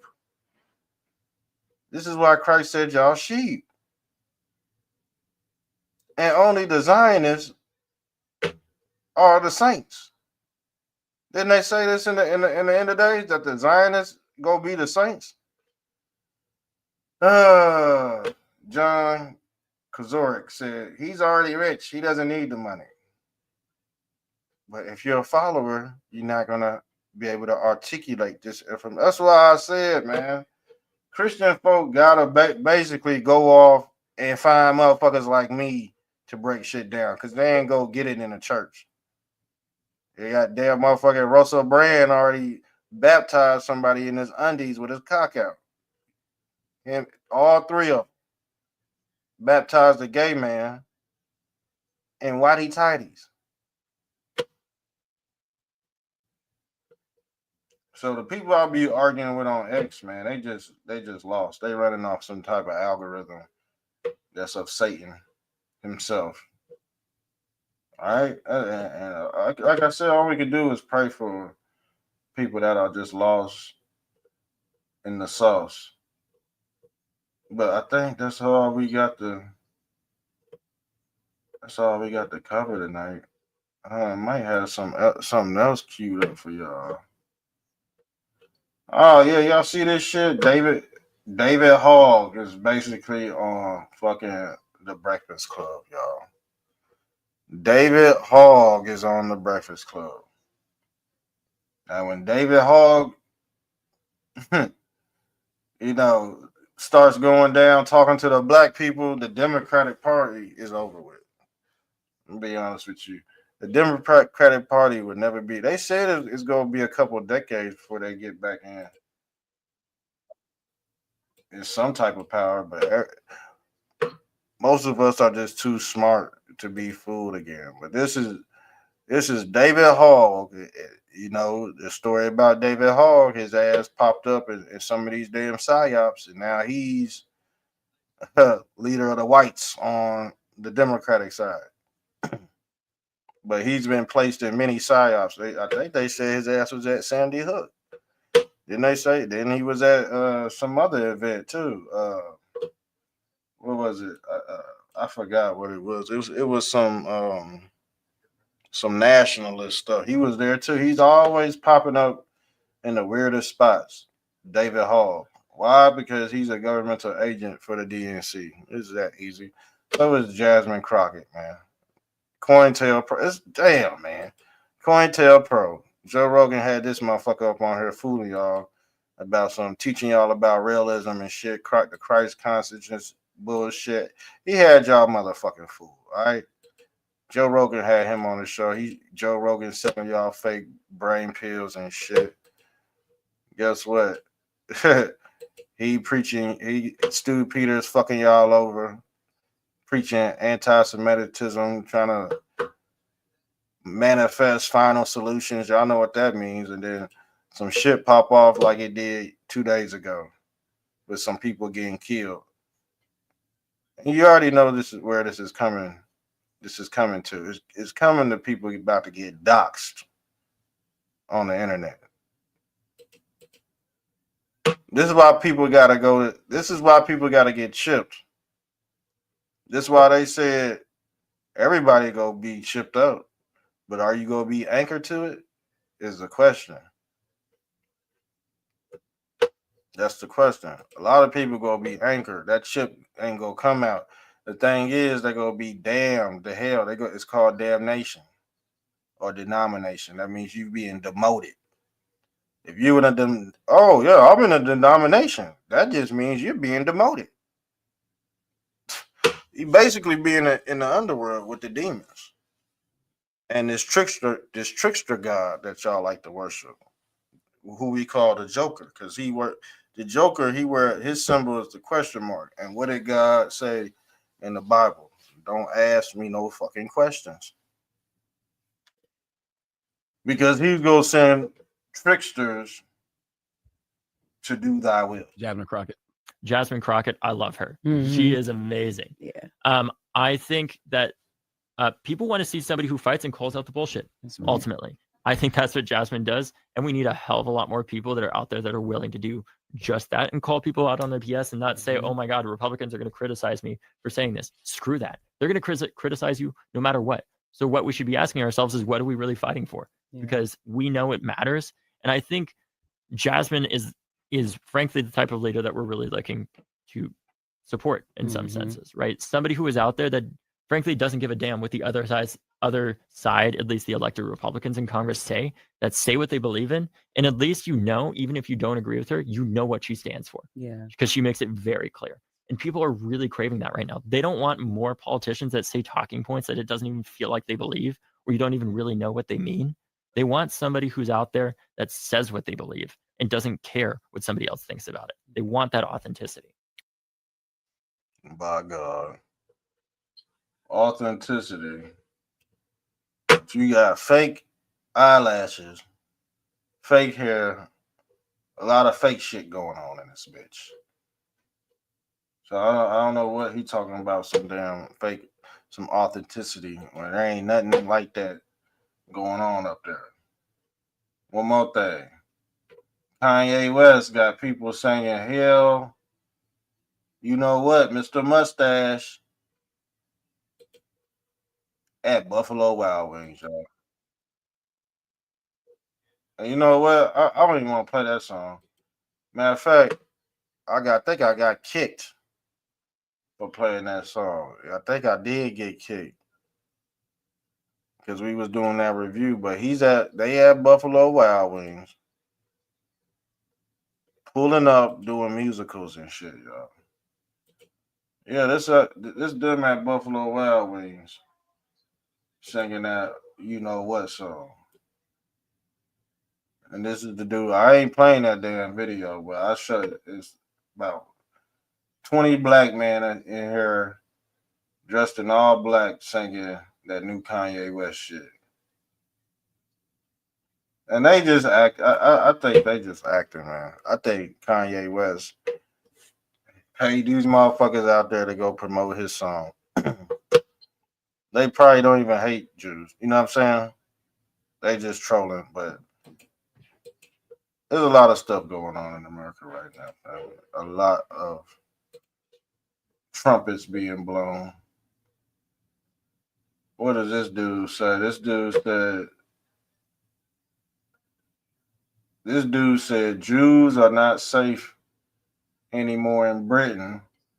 And he said soon Christians won't be either.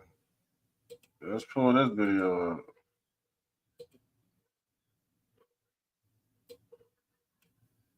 Let's pull this up. What, it's a Christian country. It's a Christian country. Yes, it is. This is a Christian country. You're jealous that we're taking over? You're not taking over. Why are you taking over? How are you taking over? Mate, we've got it, mate. We've got it. You've got it. Is that what you think? You haven't got it. But you've got people scared. You don't know us scared. No. You think you can take over town and tell us that it's your country? You've taken over. Not for long. See this cross? This will prevail. This is the British town. I'm coming where I like. I want hold on a minute. Why is this so offensive? What, it's a Christian country. You see, there's another race war popping off too. Christians versus the Muslims, but you got a religion called Chrislam where both these groups of people get along. You see what I'm saying? You got a religion where both these people get along called Chrislam, Christian and Islam. But when you break it down to the denominations or the demon nations, you get this shit right here. The 6 degrees of separation. Where you can't join in fellowship with your brethren because they got you broken into so many pieces that you'll never put together the puzzle. They know people never put together. They know that.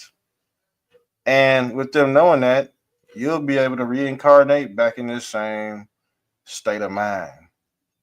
Reincarnating back in this, that's religion. That's the release of Legion.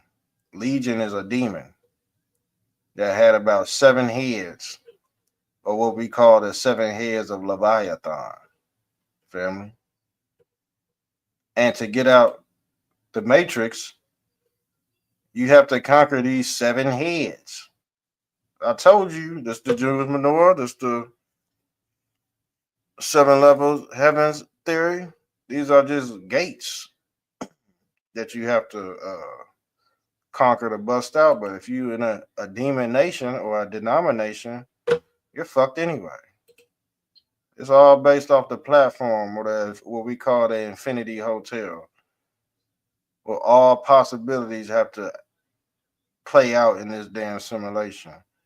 And if you don't get a grasp of the things that's being played out in front of you, you will reincarnate back into one of these worlds again through the mother.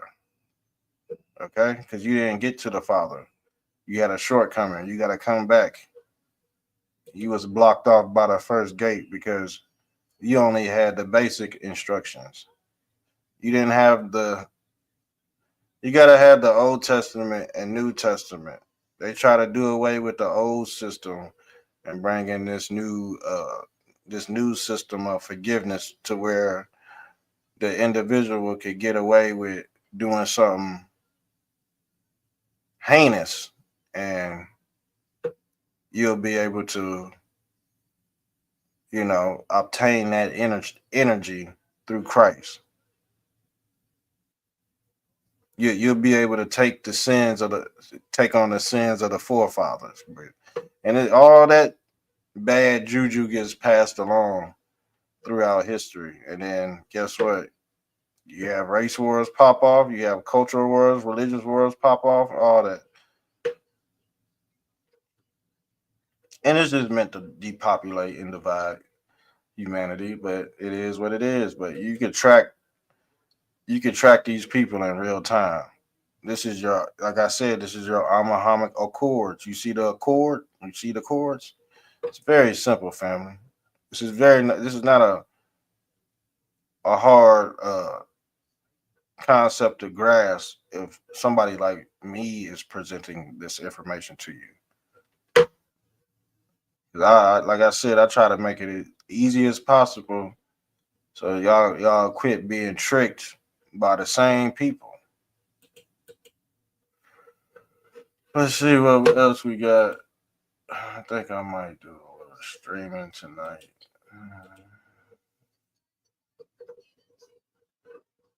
Yeah, we'll continue with something.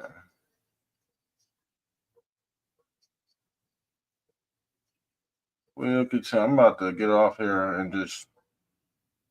What is this? Y'all ever watch John B. Wells? John B. Wells. He be talking about some high shit too. Hold on. Let's go into the. What did Cash Patel? Cash Patel had something to say too. Let me pull this Cash Patel news up. Hold on. Let's remove this.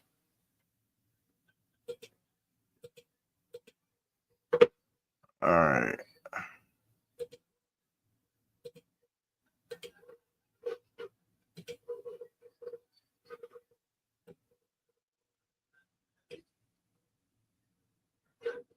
All right.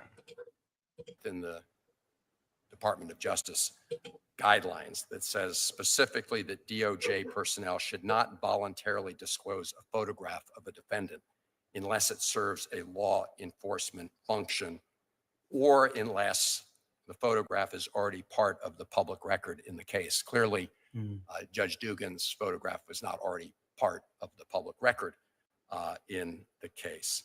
So it appears that what you did was a violation of that policy, unless you can express a clear law enforcement purpose for having done that.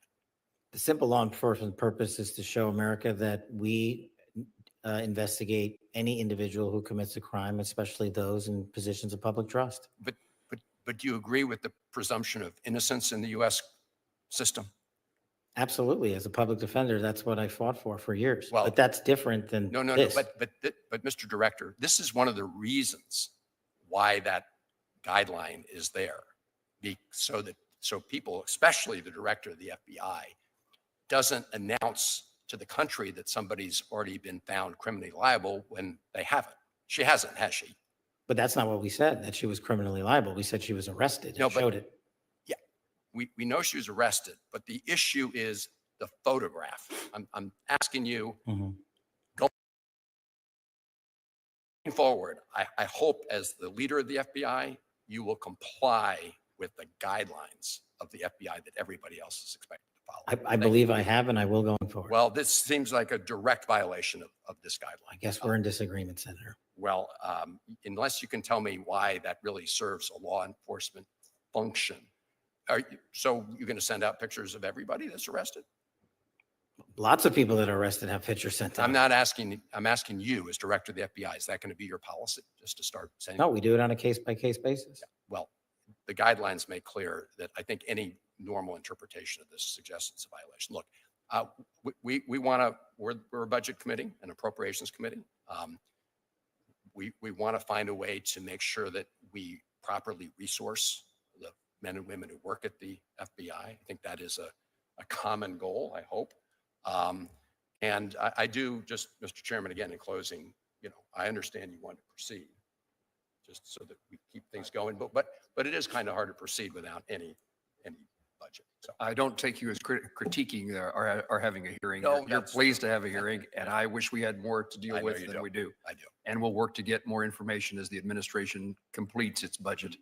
But in the meantime, let's figure out what we need to know based upon what facts are available before us, what presentation is available for us today. And I thank you for working together to accomplish that goal. Just a couple of follow-ups. I want to hear a few comments on regarding the movement of agents outside of Washington, D.C. First of all, the task force that the FBI are involved in with state and local law enforcement are hugely important. And I assume those task forces can be enhanced and more frequent if we have more agents closer to where the local law enforcement is investigating and pursuing criminals. So we should see an increase in FBI participation in partnership with local law enforcement as a result of this change in policy. Is that true? That's a huge piece of it, Senator. Anything you want to more fully tell me? Sure. So I didn't have an opportunity to discuss it, but the way we set about this reprogramming or push to the field is not just by throwing darts on a map. We had the careers at the FBI identify the violent crime hotbeds across America based on violent crime statistics. And then we apportion the approximately 1,500 or so FBI employees against those statistics to cover down immediately based on an apportionment cycle, where the need is most and highest. And within the folks going out into the field, as you identified, it will be up to the field level SACs to determine which task force they go into, which agencies and they embed with, and who they invite to embed with them. So that's a big part of the process, is state and local commitment to state and local authorities, that we're not just sending a federal agent to do work alone, we're sending them to do it with you. That makes sense to me, and I thank you for that change in policy. Let me highlight for you the nature of the state of Kansas and its rural characteristics. And I would highlight that I hope that you would agree that all that reallocation will not necessarily occur to the primary field office in the state, but take into account other resident agents. We have 4 in our state of Kansas: Garden City, Manhattan, Wichita, and Topeka. Those offices are worthy of that kind of support as well. And so while you're decentralizing Washington, I don't want to shortchange the field office, but I also want to make sure the field office doesn't then shortchange the other aspects of law enforcement in our state. You hit on one of the most important things I told my team when we're doing this. We're not sending more agents to LA just because it's LA. We have to cover down on geography, and every one of your offices and RAs that you mentioned is getting a plus up. Because that's the only way to cover down on geography. So we're pushing them out, not just to the SAC field offices, but we're pushing them out to the RA specifically to cover down on what you just highlighted. That's very pleasing to know and to hear. Garden City, for example, is 400 miles from Kansas City. And Garden City has its unique circumstances, its location on interstate, and its the nature of the community and the workforce. And the volume of drugs across our state, not just in the cities, and the violent crime in communities across our state. So thank you. And it's also perhaps hard to recruit to those small towns. And so what you're doing, as I understand, is not forcibly moving someone to, you're creating the vacancy in a different place and then trying to fill that vacancy. And I just highlight there's sometimes challenges to find agents, I assume, who will want to work in smaller communities distant from the cities. What we're finding out is that when, agents now know that the opportunity to make promotions is going to be based on largely on casework in the field. When we put this out on a volunteer basis initially, and understanding that people have families and we want to uproot people, striking that balance, we found a lot of folks willing to jump in and say, send me wherever. I just want to do the work. That's great to hear. Director, I try to give witnesses in front of committees that I chair the opportunity to augment, reformulate, correct anything that they said, add to their testimony? Is there anything that you'd like to say further than what you've said already? Just that I appreciate the committee's time and helping me navigate my first budget appropriations cycle. I realize that the answers, I hope you realize that the answers were given to the best of my ability. And I hope I expressed my willingness to work with everyone on the committee to make it better all around. We look forward to taking you up on that request and your availability. If there are no other further questions, and there are not, senators may submit additional questions for the subcommittee's official hearing record, and we request the FBI's response within 30 days. Yes, sir. The subcommittee now stands adjourned, recessed to the call of the chair. Thank you. Director Patel, welcome. Do not feel ill at ease for your tardiness. This is the United States Senate. We are not known for our timeliness. Apologies, Chairman. You are fine. We have called the hearing to order, and I'm going to make a brief opening statement and followed by the ranking member, and then we'll turn it over to you for your testimony. This is our first budget hearing for fiscal year 2026. Again, the appropriations process. Delighted to have the chairwoman, Senator Collins of the full committee, with us today. She and Senator Murray, I know, are fully committed to us getting our work done, but that is a challenge in and of itself. I welcome Senator Van Hollen. He's a longtime member of this subcommittee. He is the new ranking member of this subcommittee. And I suppose I should say, I won't say that I miss Senator Shaheen, but I enjoyed working with Senator Shaheen. I can't say that because that would be offensive to Senator Van Hollen. So I look forward to working with both of you in this committee as we continue our work in CJS. This hearing will consider the President's budget request for the Federal Bureau of Investigation. Our witness today is FBI Director Kash Patel. Director Patel was confirmed as the 9th director of the FBI earlier this year. He begins his leadership as the FBI continues to combat grave threats to our national security and public safety. I look forward to learning about his priorities for the Bureau over the coming year.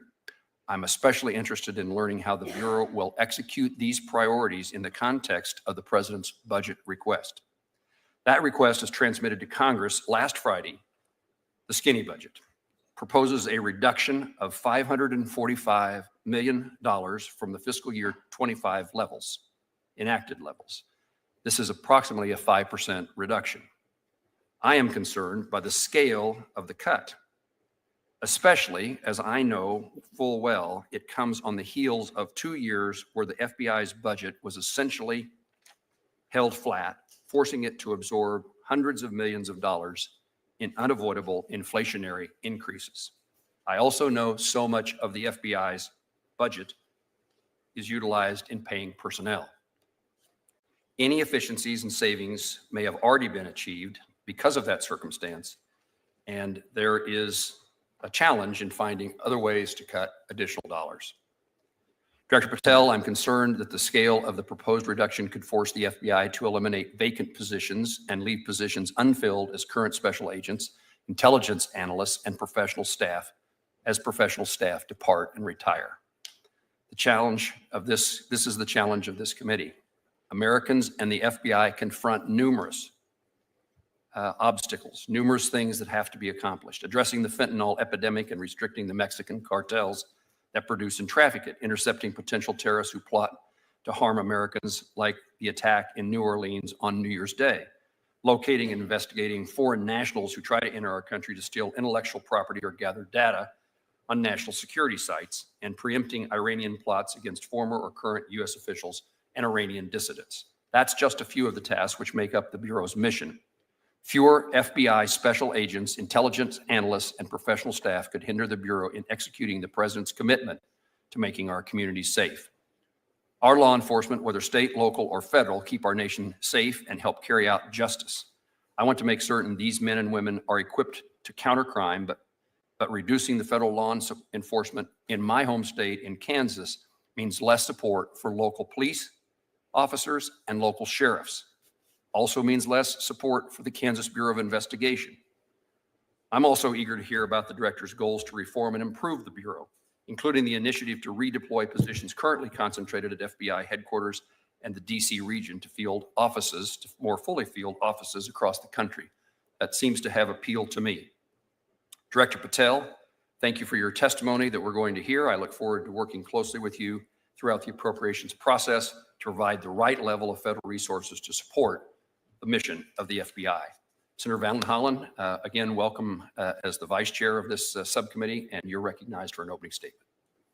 Thank you, Chairman Moran, and I look forward to working with you on this subcommittee. I want to thank the chair of the full committee, Senator Collins, for her leadership, and also recognize Senator Shaheen and thank her for her guidance as we go through this budget, having previously served as the chair here.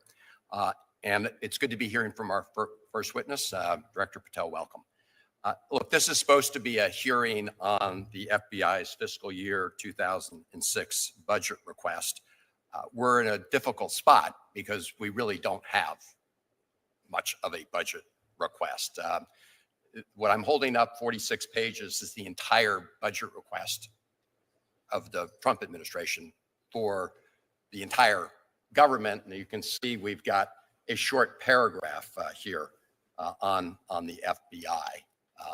That's all we've got compared to the fiscal year 2025 budget, which was submitted. So I would say to my colleagues that we're having a hearing on the fiscal year 26 budget request without an actual request, except for one paragraph, which, as the chairman noted, proposes a $545 million cut to the FBI salaries and expenses account.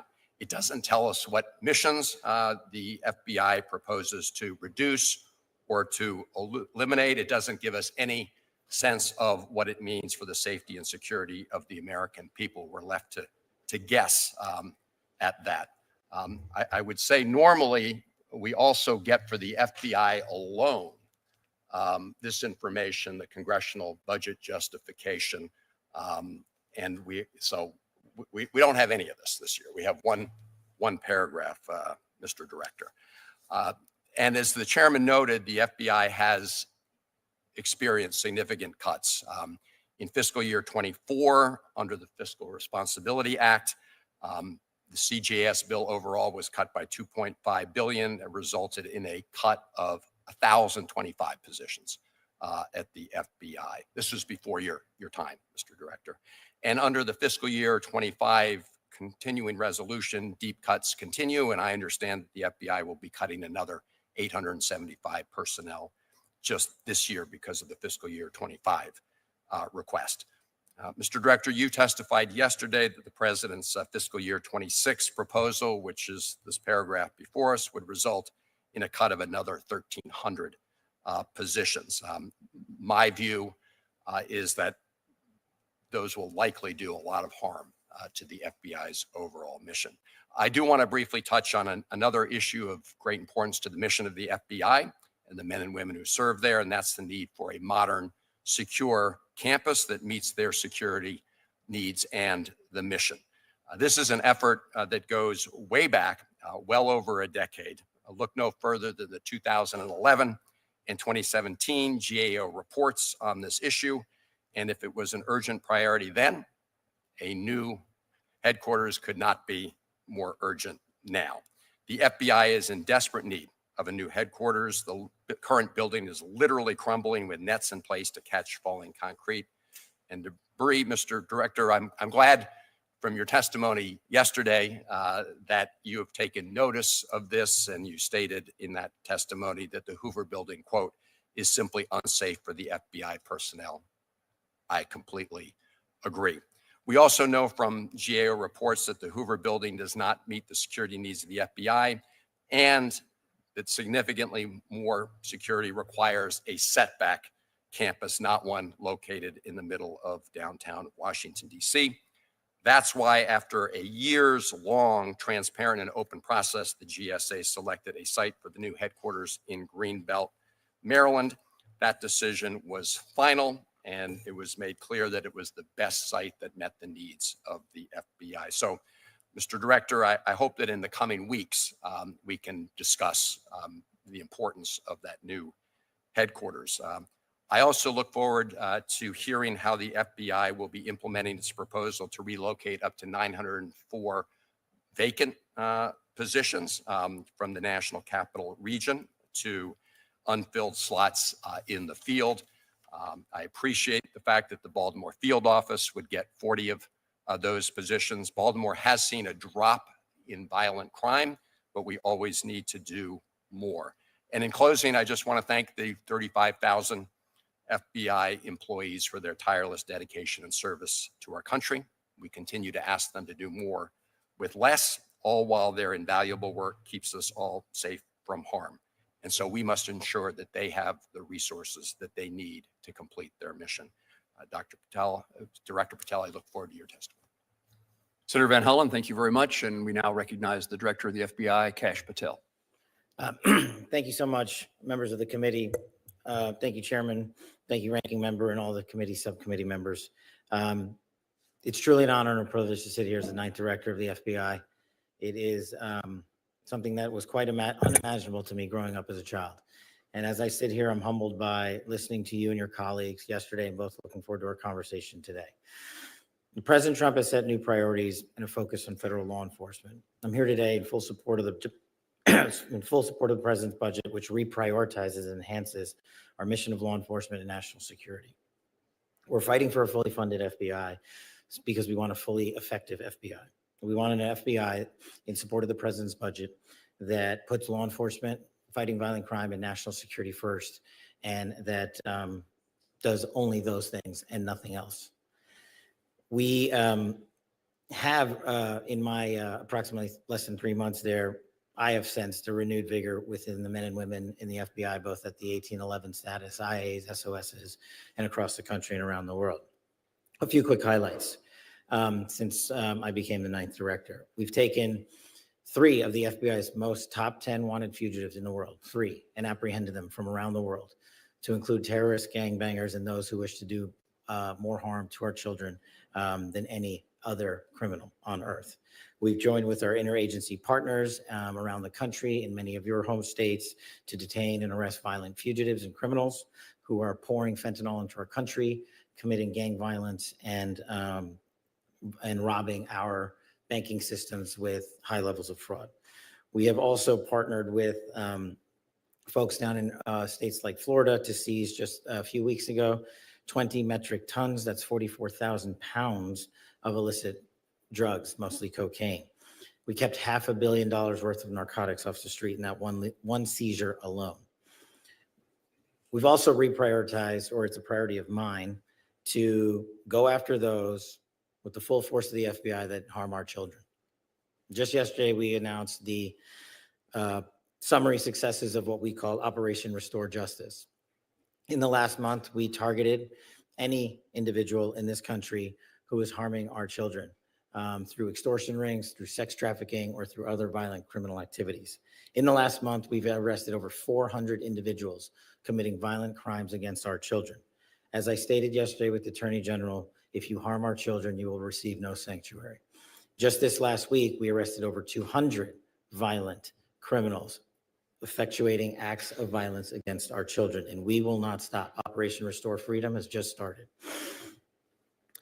We need to double down on other criminal threats as well, to include national security. Our foreign adversaries, foreign spies are infiltrating our networks and our cyber technology capabilities. We need to bolster those capabilities and bolster the toolkit that the men and women have to augment and protect this nation. Foreign and foreign and domestic terrorists plotting against innocent Americans must always remain a high threat priority, and we are vigilantly watching that, and we will not diminish our capabilities on that front. The operational tempo that the agents and analysts and SOSs and support staff at the FBI put in every day is truly awe-inspiring. We have forensic examiners, we have linguists, we have computer scientists, we have people translating languages from around the world 24/7, just so we can digest and get to you, the elected members of the United States Senate, the information you need to help us achieve our mission. One of the shining examples of our mission is our Joint Terrorism Task Force, which is situated in all 55 field offices across this country.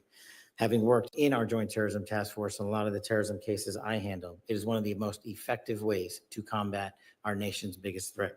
Another example, modeled after the Joint Terrorism Task Force, that I have focused on is countering narcotics, because I believe it is the bedrock of what allows these narco traffickers to commit such heinous acts of violence in America. Our Counter Coordination Fusion Cell out in Arizona, also known as the Southern Border Intelligence Center, has been fully staffed for this mission set alone. And it doesn't just cover the Southwest. It's there because of its geography, but it covers the entire mission.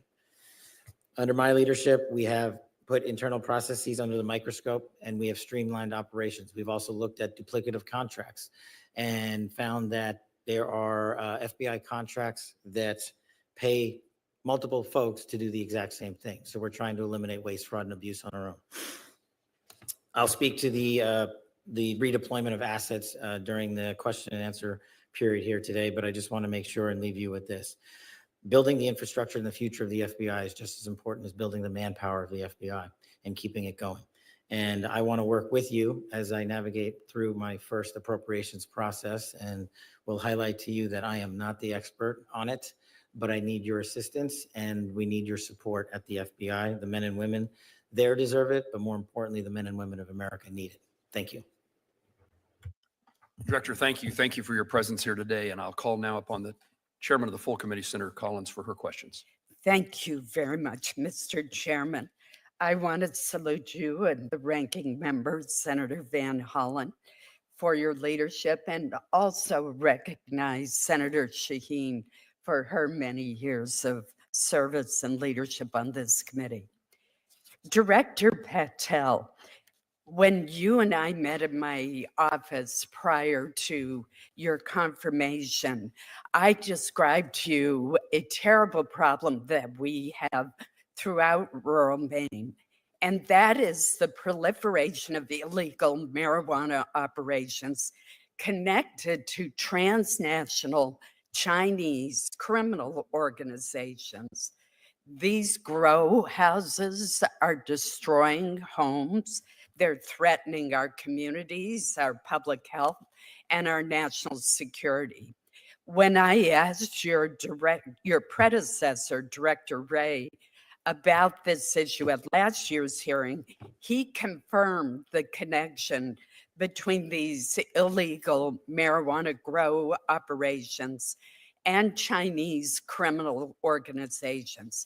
Now, Maine's county, particularly our sheriffs, local and state law enforcement are working hard to shut down these grow houses, but they need more help from the federal government to help identify connections to money laundering, human and drug trafficking, and other criminal activity.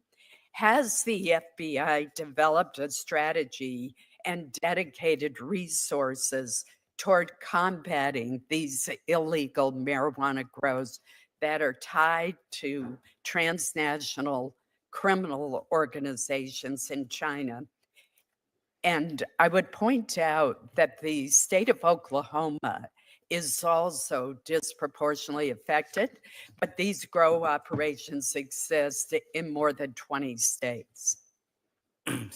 Senator Collins, I remember our conversation vividly and took it to heart. And I appreciated your, I highlight our conversation as one of those examples of allowing me to be educated on what is effectuating citizens across this country. And I use it as an example of we can't quarterback that operation from Washington, D.C. alone. So what we've done since I've taken the seat as the director of the FBI is reprioritize assets to push out into the field to cover down in not just pieces of Maine, but all of Maine. And when we finish this redeployment cycle, hopefully within the next 6 to 9 months, we will not only just have the manpower in the field, but at headquarters, I prioritize intelligence collection against the CCP that is directly tied to these marijuana grow houses. We have numerous new investigations open on just these matters alone, but the field is telling me what you're telling me. We need more folks out there. I'm trying to put them out there as fast as I can, but I also can't cripple the needs in Washington, D.C. So we're doing it in a timeline fashion of 30, 60, 90-day pushes as best as we can. Thank you. I hope that we can come up with a strategy that involves DEA, the FBI, our sheriffs, everybody involved. There's still more than 200 of these suspected houses that are the illegal growing operations. Second question that I want to ask you has to do with a questionnaire that was sent out to FBI employees prior to your confirmation by the acting leadership at the Department of Justice.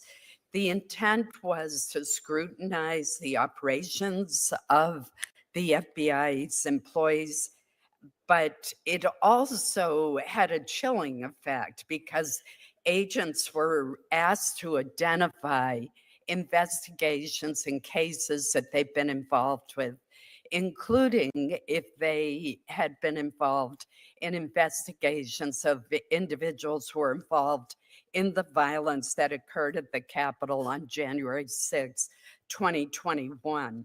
Once the Attorney General was confirmed, I wrote to her and urged her to ensure that all such evaluations be done very carefully and not result in unfair adverse actions against FBI personnel who, after all, do not pick, for the most part, these cases. They're assigned cases, and they've dedicated their careers to public safety. Have you taken any further action to scrutinize the FBI personnel for their involvement in certain investigations? And has the questionnaire that was sent to field employees led to any subsequent adverse personnel actions? Thank you, Senator. I think you're referring to two separate questionnaires, let's call them. One relates to January 6th and one relates to providing an update to your supervisors as to what you're doing or on a weekly basis. Addressing the first one related to January 6th, no one has been adversely impacted nor will be at the FBI under that mandate because the same guidelines will always be adhered to. You will not be removed from your employment at the FBI unless you violate the law or your ethical guidelines. On the January 6th matter specifically, Senator, it's currently in litigation with the Department of Justice. So I'm limited in what else I can say about that because it is with the court, the federal court.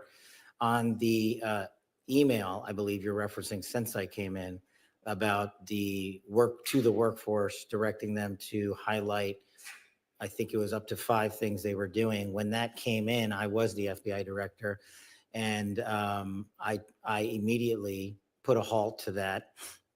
I also worked with our Department of Justice and our White House and said, due to operational needs, we cannot force our employees to provide such information. So that's how we addressed it. And we also left an opportunity to all employees, should they find a desire to send that information, to do so to their supervisors on a classified system and work it up through their chain of command. But we are not mandating it for anybody. Thank you. Senator Collins, thank you. I now recognize the ranking member, Senator Van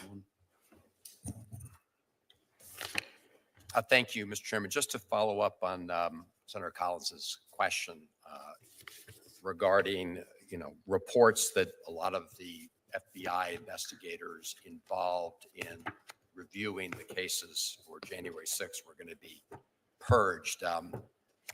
The Vice Chair, Senator Murray, myself, and many of my colleagues on this subcommittee wrote Attorney General Bondi a letter on February 8th. We've not gotten a response from them. That letter was directed at exactly this issue. Director Patel, can you track down that letter in the system and work with the Attorney General to get us a response? We wrote on February 8th about exactly the issues that Senator Collins just raised. I'll track it down, sir. Okay. Well, I would. We will be hoping to get a response and insisting on a response. Let me ask you about the spend plan for fiscal year 2025. I mean, this is supposed to be a hearing, I know, on fiscal year 2026 budget. I said we got a little paragraph from the FBI about that.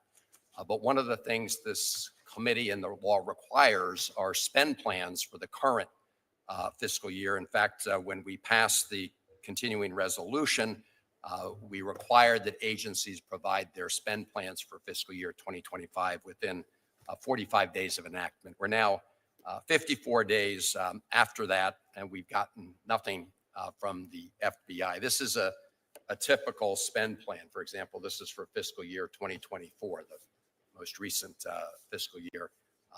Director Patel, will you comply with the requirement that the FBI submit a spend plan? Senator, I will comply with the requirement, and I believe I have to work with OMB on the apportionment of that. So we're working on that. Can you give us a date? The fiscal year's 25 is ticking away. Can you give us a date by which we'll get the spend plan that's already overdue? I'll speak with OMB and get back to you on a date this week. So the hang up right now is OMB? It's an interagency process, sir. I'm working through how to get these spend plans but forward. the ball is in OMB's court right now, not the FBI's court, is what you're telling me. It's in both of our courts, sir. Okay. Well, right now, as one of the lead law enforcement officers, you're out of compliance with the requirements of the law. So I hope you will lead by example and get it to us. With respect to the congressional budget justification here, we don't have one. In other words, we have your one paragraph. We usually get, as I mentioned in my opening statement, a full justification, which helps this committee do its work in terms of putting together the budget. Can we, I believe that's within the entire domain of the FBI. Can you commit to getting us the budget justification for the FBI? I will work with the department to do that. Okay, so that's a yes? I will work with the department. I have to report to DOJ on that and work with them to get you that plan. All right. Well, I'm glad we are holding this hearing, but we obviously, Mr. Chairman, we really don't have a budget to work with. Let me ask you about your testimony the other day in the House, Mr. Director, where I think you conceded that the budget request, as skinny as it is, was really not adequate to meet the mission. In fact, I think you testified that you would really need another $1 billion. So would you agree that this budget that's been submitted is inadequate to meet the needs, and that your testimony yesterday about it, that another $1 billion are required to meet the mission? Is that your view? Senator, I think my view is that we will make and agree with this budget as it stands and make it work for the operational necessity of the FBI. And as the head of the FBI, I was simply asking for more funds because I can do more with more money. Well, I understand that OMB has a say in this, obviously, but I think your testimony yesterday was important and revealing that as the director, you believe that another $1 billion over and above the current level is really necessary to complete the mission. And it does put this subcommittee in a difficult position because really we rely on you and others to persuade the OMB and the president to submit a budget that meets the needs and requirements of the FBI. And clearly, at least based on your testimony in the House, you don't think that that's happened. Thank you, Mr. Chairman. Thank you, Senator Van Hollen. Let's talk about that reduction of $545 million to the FBI base resources. It's certainly true we don't have a budget. Certainly the conclusion that with what we have, it made sense to proceed with these hearings so that the appropriations process can continue. And we look to Director Patel to help fill in spaces as to what is going to occur based upon what he knows, which presumably is maybe significantly more than what we know is the plan at the FBI. The document that we've received asserts that savings, this $545 million, can come from reductions in DEI programs, pet projects of the former administration, and duplicative intelligence activities. Is that accurate? Is that capable of being done, that we can find this in what I suppose most people around here call waste, fraud, and abuse? Or does it have real consequences to the level of personnel and the capabilities of meeting the mission of the FBI? Well, I think my job, Senator, is to make sure we can find it. We've identified a lot of it already, and we'll continue to do it irrespective of where the budget lands, because we can't have waste, fraud, and abuse but I'll make the mission work on whatever budget we're given. But that means lowering the mission, right? I think right now where we are, Senator, is that stepping back from 432 years ago, there's vacancies at the Bureau that have been held vacant for a number of years. So while the Bureau is on the books for 38,000 folks, over the last 3 years and 2 years, that has been attrited down to about 35 and change because those vacancies have gone unfunded. And so we're not in a position right now to say, let's just hire 3,000 people back. We couldn't do that if we even had the money tomorrow. That would take quite some time. And so we have been working on the numbers that we currently are at. And I think the budget that we've put forward would not force me to remove active duty line agents is the mission I'm protecting against. Director, when you say the budget we put together, you're talking about the skinny budget that we've seen. Okay.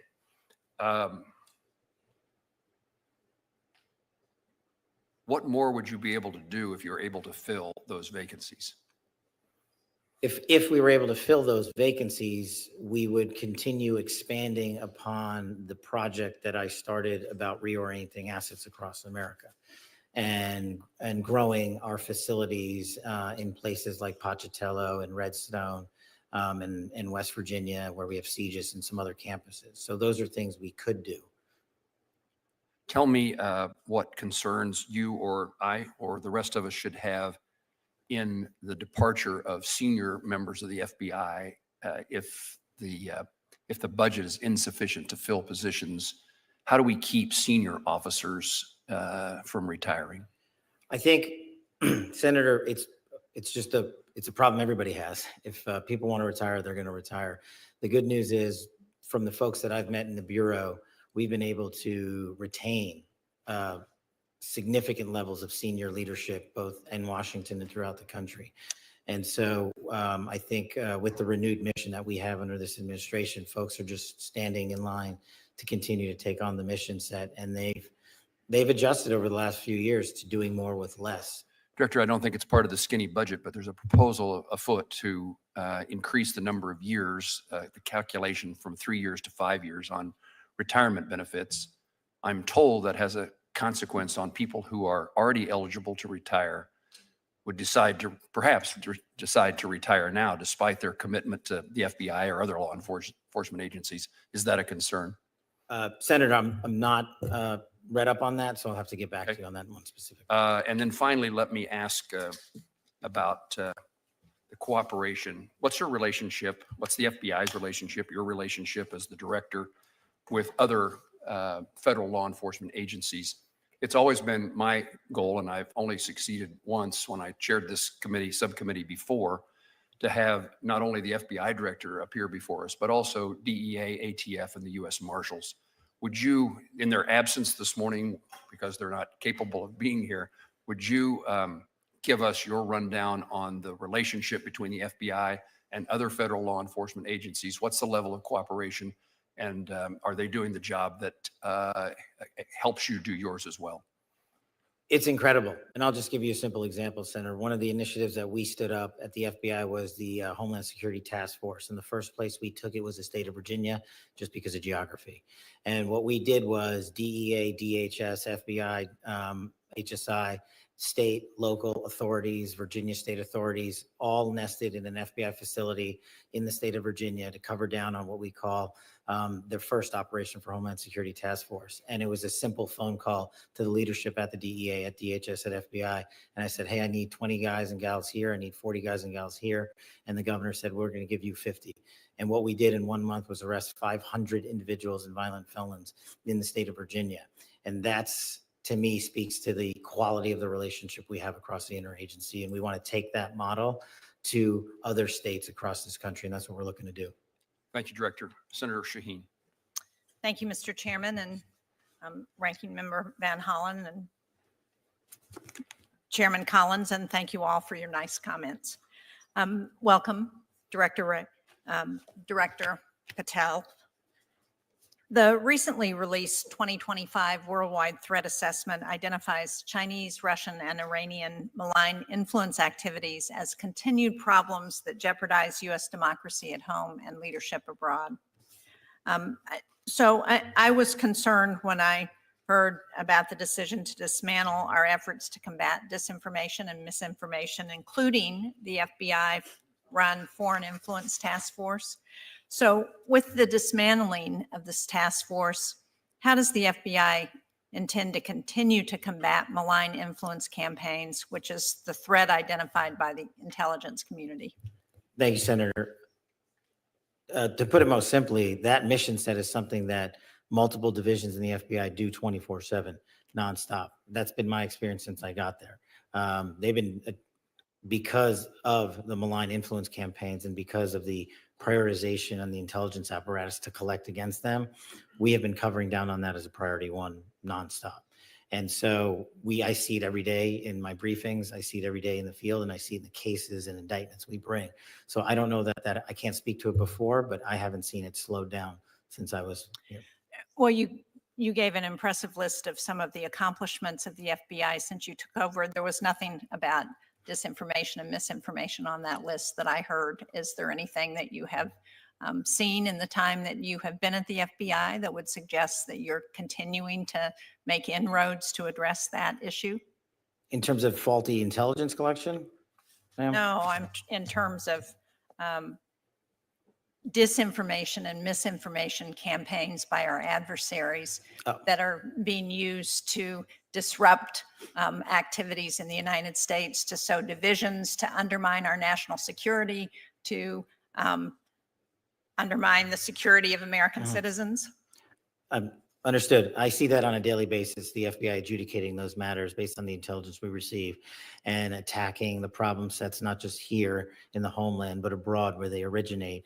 And we are also using our cyber capabilities and our intel capabilities to thwart those adversaries' abilities to penetrate infrastructure, including social media, to put those campaigns on. It would be helpful to get a briefing at some point No about problem. what you're seeing with respect to the ability to disrupt those campaigns that are going on in the United States.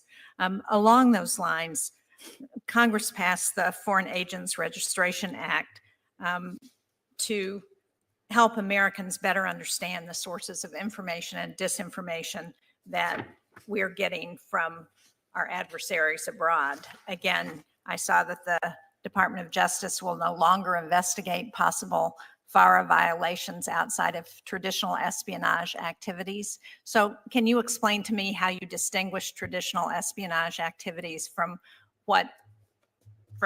FARA violations in those investigations? And again, in light of the 2025 threat assessment that still identifies those Russian, Chinese, and Iranian malign influence activities as a threat, doesn't this give a green light to those nations to increase their use of agents in the United States?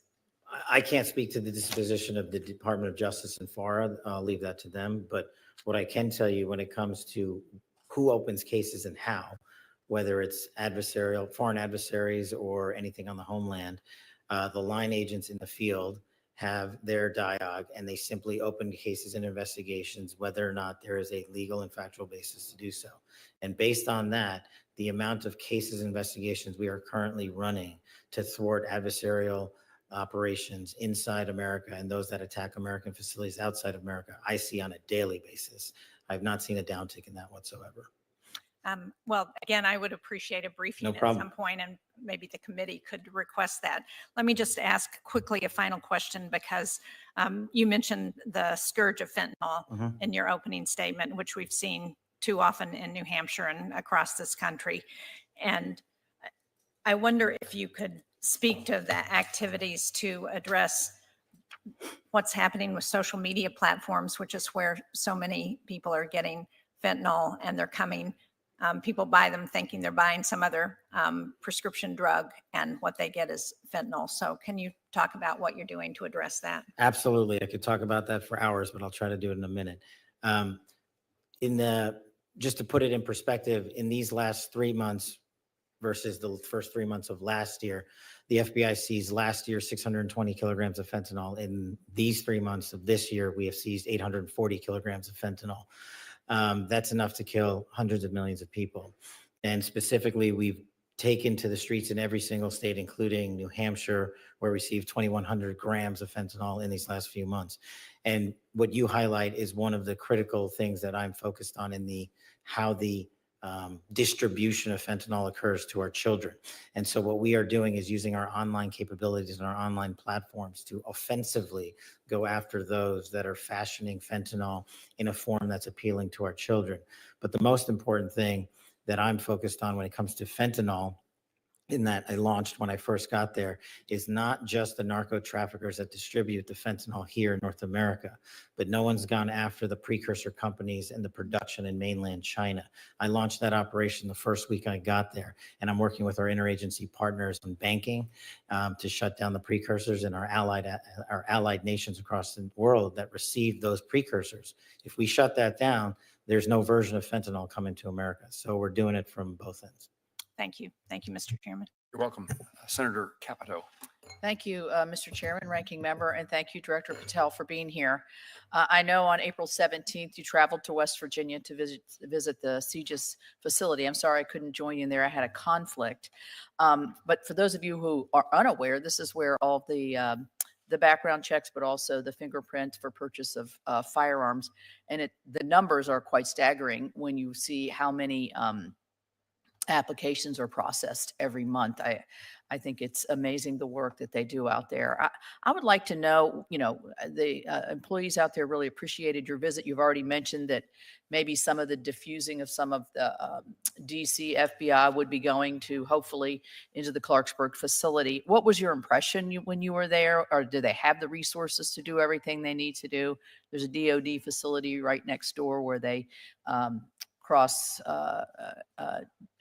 use information, share information. Just what was your general impression, and how can we get the resources there that they might need through this budget?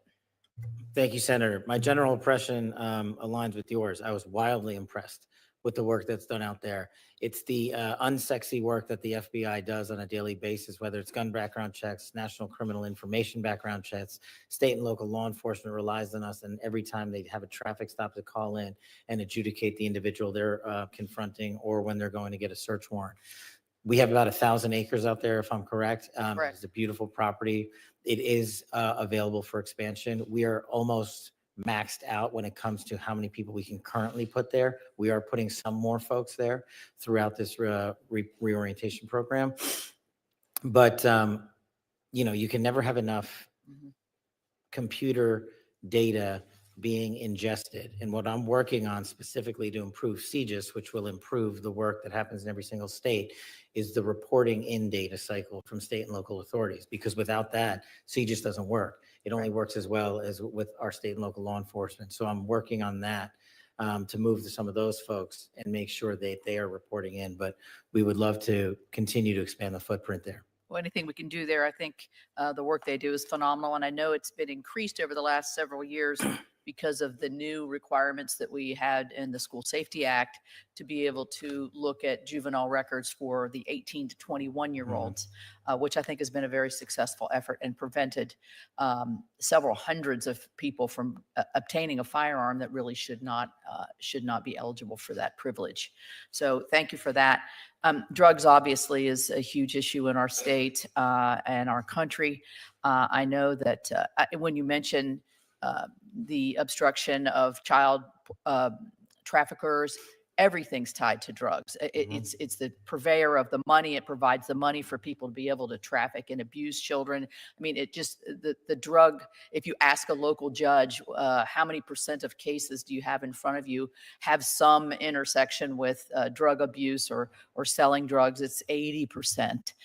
So I would encourage you to do everything, and you are, to prevent the drug smuggling and working against the transnational criminal organizations. Are you finding when you got there, you have enough capacity to, it's such a far-reaching and daunting challenge. Do you have the capacity within this budget to be able to be as aggressive as you want to be?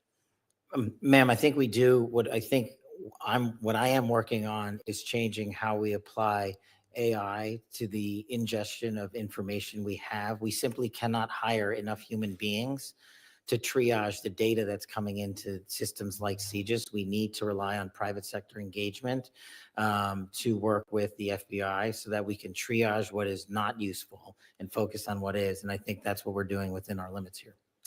Let me ask you just a quick question. I don't know. I know you're in a constant hiring position because people leave, people retire. Maybe you're not hiring up to the 38,000 that you said, but you want to keep a steady flow here. Are you finding? I think law enforcement over the last several years really suffered from a lack of interest, or even people weren't even applying for jobs in certain like border patrol and local law enforcement because of the besmirching of that terrific occupation of law enforcement and keeping us safe. What are you finding in your recruitment efforts? So in terms of recruitment's been a big focus, ma'am. Thank you for asking. Over the last couple of years, the average application pool per month for 1811's Federal Bureau of Investigation new agents per month was about 2,700. In the first 2 full months that I've been the FBI director, we have doubled that to 5,700 applicants per month, which is a record for FBI history. That's terrific. Thank you. Thank you, Senator Capito. We're privileged to have the ranking member, the vice chair of the full committee with us today. Senator Murray, you are recognized. Thank you very much, Chair Moran. It's good to work with you and Ranking Member Van Hollen in this new position. So look forward to both of you and the work on this committee. You know, the FBI does really crucial work to keep our nation safe, whether it's stopping criminal organizations or domestic terrorists, protects our nation's secrets, it prevents cyber attacks, keeps our children safe from harm, and a lot more. So this is really sober work with extremely high stakes. And I'm concerned that instead of focusing on the incredibly important mandate to keep Americans safe and to help impartially enforce our laws under your leadership, Director Patel, the FBI has been weaponized to go after Americans who disagree with the president. FBI resources have been diverted away from combating terrorism to focusing on immigration requests. And all of this, the diverted missions, the fewer resources, fewer agents, heightened politicization is happening now under your watch, and it is, I believe, making Americans less safe. Now, let me just start with the budget. As Ranking Member Van Hollen noted earlier, this hearing is being held without the FBI's fiscal year 2025 spend plan and a full budget request for fiscal year 2026. The spend plan is required by law. It was due to Congress over a week ago. We have not yet seen it. That is really absurd. The FBI is our nation's leading law enforcement agency, budget of $10.7 billion. It is critical that we understand how you are spending taxpayer dollars. So Director Patel, when should we expect this FY25 spend plan for the FBI? Have you seen it? Have you reviewed it? When will we get it? I'll get you an answer, ma'am. I don't have a timeline on that.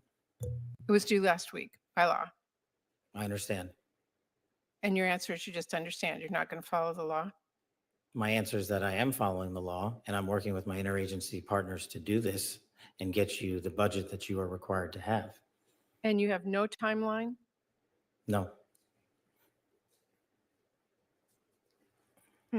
Well, we also need a full budget request, not a single paragraph full of wild talking points that we saw with the skinny budget proposal. We're now having a budget hearing without a budget request. So Director Patel, where is the FY 2026 budget request for the FBI? It's being worked on, ma'am. Have you reviewed it? Have you approved it? Not yet. When will we get it? As soon as I can get it from my interagency partners and get it approved. 6 months from now?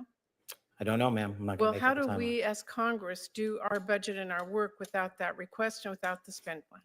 Well, ma'am, I'm here. You I'm don't doing the care. best I can. I can't make up answers. I'm going to commit to you to work on getting you the information you need. That is insufficient and deeply disturbing. No response? I've given my response. Well, the FBI is already down 1,900 employees since 2023 as a direct result of the Fiscal Responsibility Act. And under the Trump administration, FBI agents, analysts, linguists, cyber experts, and scientists are being asked to do a lot more with in order to keep us safe. Director Patel, we all know that budget cuts will reduce the FBI's ability to counter threats of terrorism, and it will hinder its ability to keep pace with firearm background checks and shutter operations that combat violent crime, drugs, gangs, and transnational organized crime. Now, I understand that you told our House colleagues yesterday that you don't want to reduce the FBI workforce, meaning that you disagree with what President Trump is proposing? No, I agree that we can sustain the mission with the proposed budget, and I agree with the budget. And as I said yesterday, I believe that what I said was I can do more with more. And I gave examples of what more we could do if we were given more. Well, it's different than what you told the House yesterday. So what are you communicating to the President and the White House about what you need and what, and again, we don't have a budget request from you, so I'm not sure what you're asking us for. I'm not asking you for anything at this time. You can operate without a budget? I never said that. Well, this is unprecedented. Okay, well, let me just go to another topic since you're not going to answer that. The FBI partners with state, local, and tribal law enforcement organizations. They provide critical intelligence and operational capabilities to combat violent crime and gangs and terrorist threats, fentanyl trafficking, challenges that our local communities really can't face alone. I'm going to give you an example. A few years ago, the Southeast Washington Safe Streets FBI Task Force worked with our Benton County and Franklin County Sheriff's Office, multiple Tri-Cities police departments, and the State Corrections Department to carry out one of the largest ever drug seizures in the region's history. Now we've got an administration already cutting more than $800 million in assistance in 2025 to local law enforcement organizations while proposing a $500 million cut for the FBI. Director Patel, can you explain to this committee how cutting resources for our local law enforcement partner agencies the FBI relies on to help your bureau keep safe? How do you expect the FBI and local law enforcement to do more without those significant resources they need? The FBI will continue to do what it does, which is work with embedded state and local law enforcement officers in our Joint Terrorism Task Force, in our Safe Streets Task Force, in our gang task forces. Those are a priority. Those billets have been maintained. Those billets have not been reduced. And with my reorientation, reprogramming that we've notified Congress to, you will see an augmentation in the field in every single state in this country. Well, again, we need to see the numbers and we need to see that budget from you. Let me ask you about the NICS system. The FBI is really on the front lines of keeping guns out of the hands of very dangerous criminals. The NICS serves a really critical role in enhancing national security and public safety by conducting background checks. You know this. They are supported by the vast majority of American people. And I wanted to ask you this morning, will you commit to continuing to fund and run the FBI background check system? Yes. Thank you. I want to ask one final question here, Mr. Chairman. I want to talk again about how the FBI is focusing its resources. President Trump has turned the Department of Justice into a tool to go after his perceived enemies, and many of the actions we have now seen at the FBI are alarming. The FBI has reassigned and pushed out career FBI agents for political reasons. We have seen fear and intimidation promoted throughout the Bureau, including by polygraphing your own staff. We've seen the arrest of a sitting judge in Wisconsin. And during your confirmation hearing, you committed that there would be no politicization, no retribution at the FBI under your leadership. You've reportedly placed FBI employees responsible for investigation January 6 cases on leave. Is that keeping up your promise of no politicization, no retribution? It is, because that's wildly inaccurate. Let me tell you what the FBI has done since I got there. 8,276 federal arrests, to 820 kilograms seized of fentanyl. That's enough to kill 250,000 people, over 3,000 firearms seized, 350 gang cases, 3,000 cases against violent Well, that's not my question.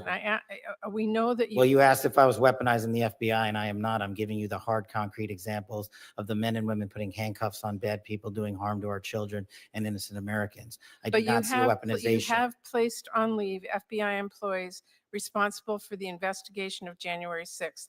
That sounds political to me. I have not placed anyone on leave who has not violated their ethical obligation or their oath to the Constitution. So if they were investigating January 6th, you believe they were violating an ethic obligation? Nope. I think the common theme here is you putting words in my mouth, and I'm not going to tolerate it, nor will the men and women of the FBI.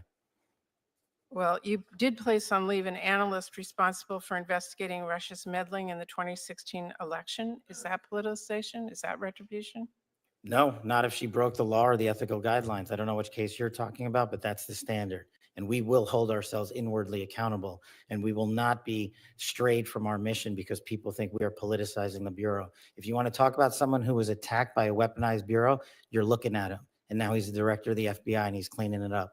Well, I would just say to everyone who's listening that the FBI needs to be focused on its mission to keep the entire country safe.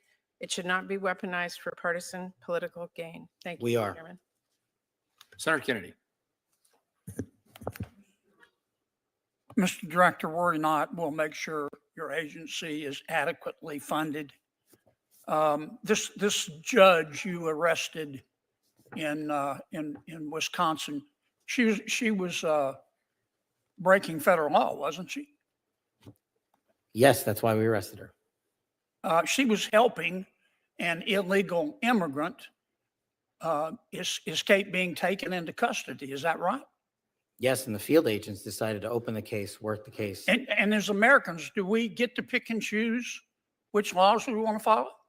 We do not. If you're a state court judge, do you get to decide you don't want to follow federal law? No. And if you violate federal law, you get arrested, don't you? Yes, Senator. That's called equal treatment under the law, isn't it? Yes, Senator. You remember Lisa Page and Peter Strzok, don't you? Yes, Senator. Mr. Strzok worked for the FBI. Mr. Strzok worked for the FBI. I think Ms. Page worked for Justice. The Inspector General found in its investigation that they hated President Trump and they really wanted Secretary Clinton to win. Is that true? That's correct, sir. And this would be the same same Miss Page who sent an email to Mr. Strzok with whom she was having an affair. Trump's not ever going to become president, right? Right? And Mr. Strzok with the FBI, senior official at the FBI replied, quote, no, he won't. We'll stop it. Did I read that correctly? You did, Senator. Okay. Now, Miss Page got quit before she could get fired. Mr. Strzok was fired. And predictably, they filed a lawsuit because in Washington, it's easier to divorce your spouse than it is to fire a federal employee. Why did the FBI give Mr. Strzok $1.2 million and Ms. Page $800,000 to settle a lawsuit? Senator, I do not know that settlement was reached in the prior administration. Who made the decision? The prior Department of Justice. Who in the prior Department of Justice? The settlement for that kind of case can only come from the Attorney General, which would be Attorney General Merrick Garland. So the Attorney General decided to give Mr. Strzok $1.2 million and Ms. Page $800,000 after they were fired after actively interfering in the 2016 election. Is that right? My understanding is that was a settlement they agreed to. Pass me the sick bucket, please. The Hunter Biden laptop. In October of 2016, shortly before the election, the New York Post wrote a story that was widely covered talking about Mr. Hunter Biden's influence peddling scheme based on his laptop. A couple of weeks later, Secretary of State, soon to be Secretary of State, Antony Blinken, organized a group of 51 so-called intelligence experts. Had some real rock stars on the list. Jim Clapper, John Brennan, Michael Hayden, Leon Panetta, and they said, oh, no, the story in the New York Post is not true. It's based on Russian disinformation. You remember that? I do, Senator, as the lead investigator for RussiaGate for the House Intel Committee. Yeah. The FBI had the laptop for 10 months, hadn't they? They did, Senator. So the FBI knew right before the election that it wasn't Russian disinformation, didn't they?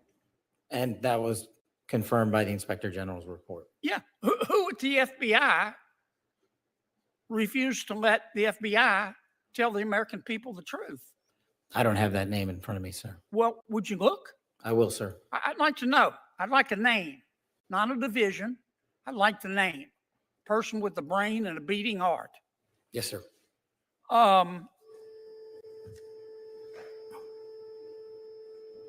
Did Jeffrey Epstein hang himself or did somebody kill him? Senator, I believe he hung himself in a cell in the Metropolitan Detention Center. Are you going to release all the information about that? Senator, we are working through that right now with the Department of Justice. When do you think you'll have it done, Cash? I think in the near future, sir. Like before I die? Senator, we've been working on that, and we're doing it in a way that protects victims and also doesn't put out into the ether information that is irrelevant for production to the public, such as CSAM. Thank you, Mr. Chairman. Senator Reed. Thank you very much, Mr. Chairman. Thank you, Director. As you're well aware, DOGE is going through and seizing a significant amount of information from different federal agencies. There are multiple lawsuits challenging the legality of this. Their goal, as they admitted, is to develop a single centralized data center, which would have vast amounts of data, which could be used for very malign purposes. But first, can you give us assurance that every one of those DOGE workers has the appropriate clearance to see this information? As far as it relates to the FBI, I can. But not the other agencies? Well, I don't know who's where, Senator. I'd have to look. Well, don't you think it'd be pretty important to look if there is a chance that this is a violation of multiple laws? Well, Senator, what we do is everyone that is employed at any agency that we own the security clearance process adjudication for, we make sure we adjudicate it appropriately beforehand. Who would be responsible for the other agencies? The agency itself? The agency itself. Have you received instructions from the White House to you and every other agency to ensure the security clearances of